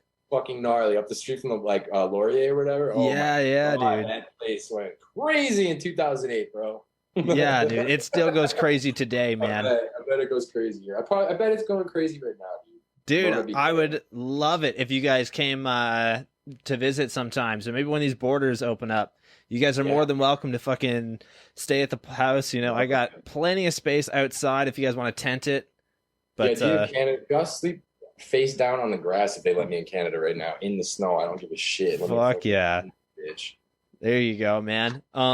Anyways, another one from the same listener here. Best vlog: Augie, Nate, or Hicks? They're all so good. Oh my god! There's something about me. I'm gonna reveal something. Is that I'm a fan of the vlog genre, and it's so entertaining, and it has brought us so many beautiful memes. Thank you. I love it, and I think that as a genre, I think that we could do. I think there could be things created in that genre that would be, you know, that more riders could accept. You know, I think that there's a certain style that's kind of weird, but I think you could do it in a different way. I think there's a way. And on that question, all three are fucking legends. Oh my god. Wait, what was it? Nate, Augie, or Hicks? Holy shit. I think I got to go with Hicks, the Godfather, the GOAT. He's the GOAT. Hicks is the GOAT. Dude, there's some moments in there. And John Hicks is a longtime friend too. Stranger Days, going back to then, he was on Stranger in the OG. Yeah. Stranger Days. And I'm like, who's this 180 bike? He's really good at he just showed up at 180. He was like, he wasn't a filmer really. He was a rider then. And then to see him reinvent himself, and Hicks is the GOAT. I don't know. He really it's crazy how far everything he pushed it. And the memes, my God, this shit is fucking art, kind of, if you think about it. Like, if you watch it from like a, you know, like a new fresh perspective, and just go into it and watch it as a piece of video, it's like, this is crazy.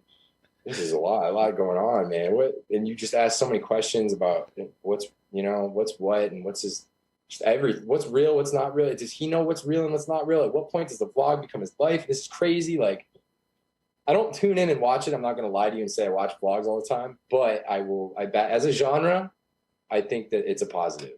Definitely. Yeah, man. And I encourage anyone listening that's been thinking about starting some new kind of crazy vlog, maybe a fictional vlog, maybe something new and different, go for it. That shit is, don't listen to people talking shit. Cause you know, like when, like web edits first came out, people thought DVDs, you know, blah, blah, blah, whatever. It's kind of just a new format, and I think more increasingly nowadays, people are interested in seeing what goes into the things we do, maybe more than the final product of riding, you know? So that the part of the Twitch thing and part of everything we're talking about is trying to sort of like show behind the scenes. Yeah, relay some information on that side to help people do what we do, you know? And you can make bike videos too, man. Dude, you know what's so funny is before I really started doing the podcast, I really didn't get vlogs. Like, I watched Scotty Kramer's videos, but that was about it. For a long time. Yeah. Anyways, you know, then I got into doing the show, and I think it was Sauce the Boss who made a very valid point. And oh man, he had said, statement, but I back it. Yeah, Sauce, he had said, you know, vlogs are just road fools on a budget. You know? Yeah, and like, just because there's some cornball vloggers, it doesn't mean the whole idea or the whole format is like, fuck this, we're doing this other thing that we've been doing. Like, I think embracing a new format, embracing like a new technology, embracing any new idea, like, can be really good. If you let go of some shit that, you know, let go of all the negative and just flow with that shit, see where it goes. I think there could be really good vlogs, and I'm waiting. There was one really amazing vlog that got taken down off the internet, the Team Sap vlog. I don't know if you were lucky enough to see it. Any true OGs listening, the Team Sap vlog, they just rode around riding street, drinking beer, and puked at the end, and it was fucking amazing. And I think that real, like, kind of like how reality TV was, like, where it wasn't reality, and then it sort of became like they actually capture a little more. And it's like, I think the evolution of the vlog might be like capture some funny shit and show it every day. I would watch that, you know? Fuck yeah, man. And for 10 minutes, whatever. Yeah, I definitely, you know, I do some vlogs very, very, very rarely on my channel, and I do enjoy doing them. You know, editing them can be kind of strange, but I do really like to show kind of behind the scenes stuff, right? Like, yeah. What is a vlog, you know? Like, if you film a street jam and you put in a bunch of B-roll and it's raw clips, is that a vlog? I don't know. Do I have to talk to the camera? I don't think so. I think you could make a vlog without having to face selfie. Like, I think you could, I don't know. Kareem is good. He can get on camera. Like, it's like, at what point is this just a regular, like he's saying, road fools type of thing, and it's not this other thing anymore?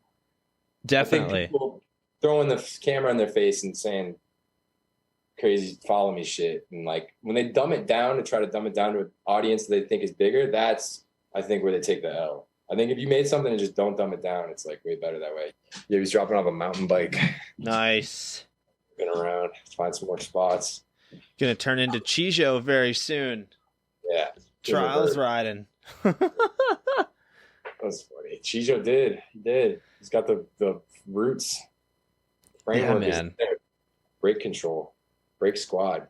Fuck yeah, dude. He's rad. I love his the brake tartar. That shit is rad, man. I got a whole fucking brick of it in here. So good. You don't even need to set your shit up good. You could have any pad on and it's fucking all day, man. I run it on both wheels, front and back.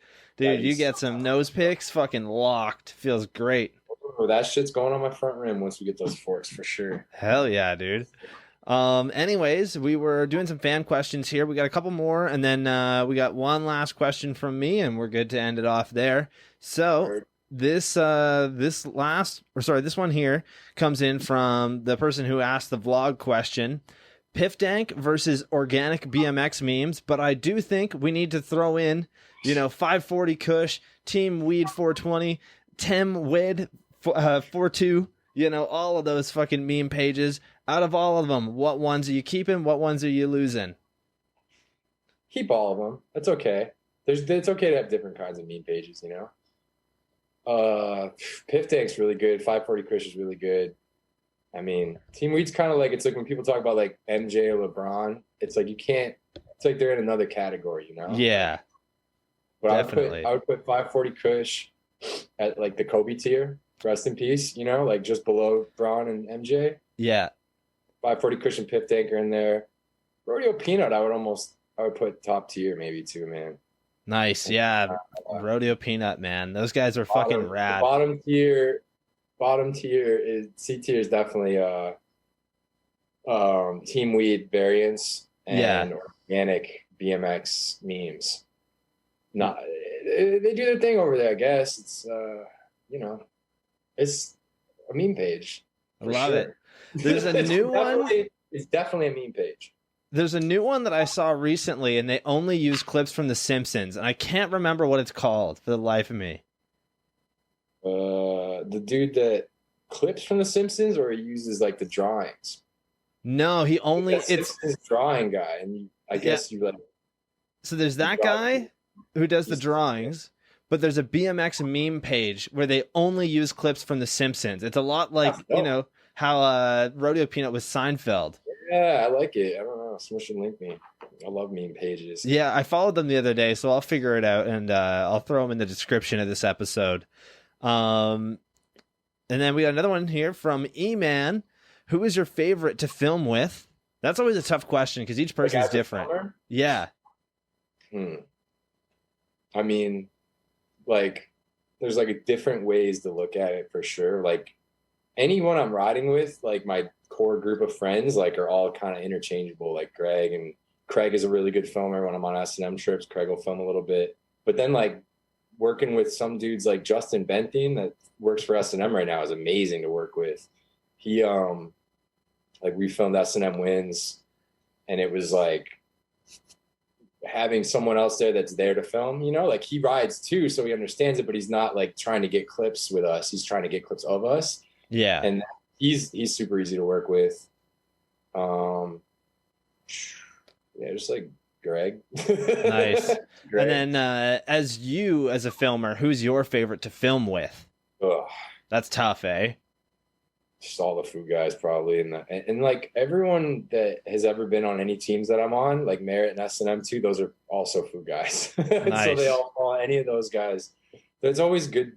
I don't know. It's like I've been lucky enough, I guess, to be on teams where everyone's like super cool and shit, and like on the same, thinking the same way and shit. Fuck yeah, man.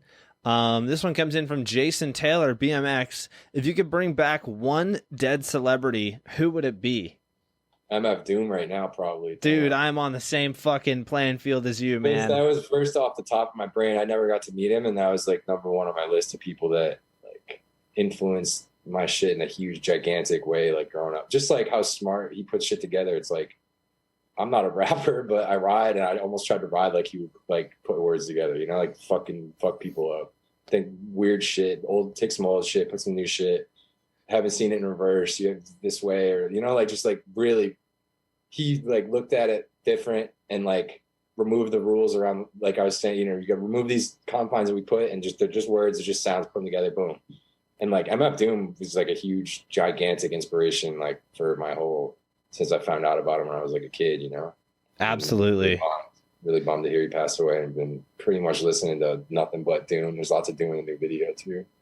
Yeah, dude. There's a tribute to Doom in Space Goats. I don't know if you made it that far in the video or if you remember it, but I always thought the Goat Caves of Space Ghosts, all that shit was kind of tied into that realm as well. The Space Hose Coast to Coast shit. Yeah, dude, there's Coast to Coast is like the funny. He says so much funny ass shit that you don't catch. And now that I'm like older and like just like Space Hose Coast to Coast, it's like he's got hose in space. Like I love it. The smallest little thing, like I don't know, man. It's just so much crazy shit. And yeah, I always wanted to meet him so bad and just talk to him for a minute, Yeah, dude, he's the fucking he's the goat right there, you know. There was a tribute that I did for him in Space Goats where it's literally him in a ship flying after our goat ship, which is an HVX. And dude, I literally went through a Red Bull Music Academy interview with him. I do remember seeing that, and I think I do. You went to that Red Bull Music Academy thing? No, I took the interview and I literally like clipped it word for word to make him have a sentence. It was wild. Like, damn, that shit was in Kitchener? No, wow. Yo, yeah, I've just been watching like old interviews and just trying to understand the great mind. He was just like the smartest motherfucker, like just leagues beyond, just something like when people really know and really study it and shit, like it's fucking insane. He's one of the best like authors or like poets or like whatever you want to call it, like up there with fucking Shakespeare and shit. Like absolutely, yeah. Those fools, like Doom is like our orator for our generation or whatever. Definitely, man. He was such an important part of like, you know, hip hop and whatnot. Young Jeezy too is an orator for our generation. But yeah, different kinds. Yeah, man. That wraps up the fan questions, and then I got one more for you from me, and then we will jump into kind of some promotion stuff at the end here. So, my last question for you, Charlie. First of all, this has been incredible. Thank you so much. Thank you. Sorry it took 2 weeks to do it. I fucked up last week. Oh, that's okay, man. Shit happens. It's not a big deal. Anyways, as someone who has been doing their own thing within BMX for years with such a tight-knit crew, what's your advice to people who want to do something similar? This is good. This is what we've been talking about. Just fucking go and do it. You could do it. Knowing that you can do it. Like, it's easy to do it. Even you could do it for sure. It's easy. Just do it. And then like, you don't have to see everything in front of you. You just do the first thing, and then the next thing, do the next thing. And then the next, it's like, there's like an old stupid ass saying about like driving through a snowstorm and you just worry about the road you can see in front of you, like 20 yards or whatever. Yeah. Start the project and you have no idea how amazing it could be. Fuck yeah, man. I think those are some great words of wisdom to end off there. So Charlie, tell us about what you got going on in the future here. What can we look forward to? I know you were talking about, you know, the new Foo video. Shit, bro. We're stepping it up. Live stream, Twitch, Charlie Crumb, YouTube, BMXFU, any other social network, both of those words. Yeah, we're gonna hit it a little different, and I'm very motivated after having a whole fucking year of sitting inside. Fuck yeah, dude. I love it. That's such a great way to keep going, you know? New food video out soon, new food video out soon, and then another new one after that, and then another new one after that forever. Absolutely. Guys, if you enjoyed this show, I urge you to head over to your local bike shop, pick up the new teal Foo bars. That was pretty rad, man. Those look really cool. I love them. Yep. Merit grips, don't forget they go perfect on those things. Absolutely. Built for it. Right on there. Yep. And then the frame too. Tall boy frame. All that shit. Seat. Yep. Anything else that comes out, you should buy as well. Fuck yeah, man. There we go. Yo. Perfect. You know what video this is, real quick? Oh, I'm looking at it. I do not. What video is that? LSD riders. Oh. Yeah. One of my most prized possessions. Anyway. That's fucking rad. Hold up. Yo, this is that peg I was telling you about earlier. First feeble grind on this peg. I think it was like on my bike at the time. We'll just say it. Yeah. Definitely in the back. First Feebs. Dude, that's wild. Hell yeah, man. It was behind the seat. So I found it when the seat moved. I had a bunch of prompts ready. So good. Anyways, Charlie, again, this has been incredible. Thank you so much for doing the show today. Thank you for having me, man. Of course, man. We'll definitely have to do this again. You know, when the border opens up, I'd love to get you, Greg, some of the gang in here. It'd be rad to kind of pick your brain on everything with everybody. Yeah, that would be a cool little fucking squad cast. Fuck yeah, dude. I love it. Cool. All right, Brody. Alrighty. To everybody that's come this far, thank you so much for checking out the show today, and we will see you in the next one. Peace.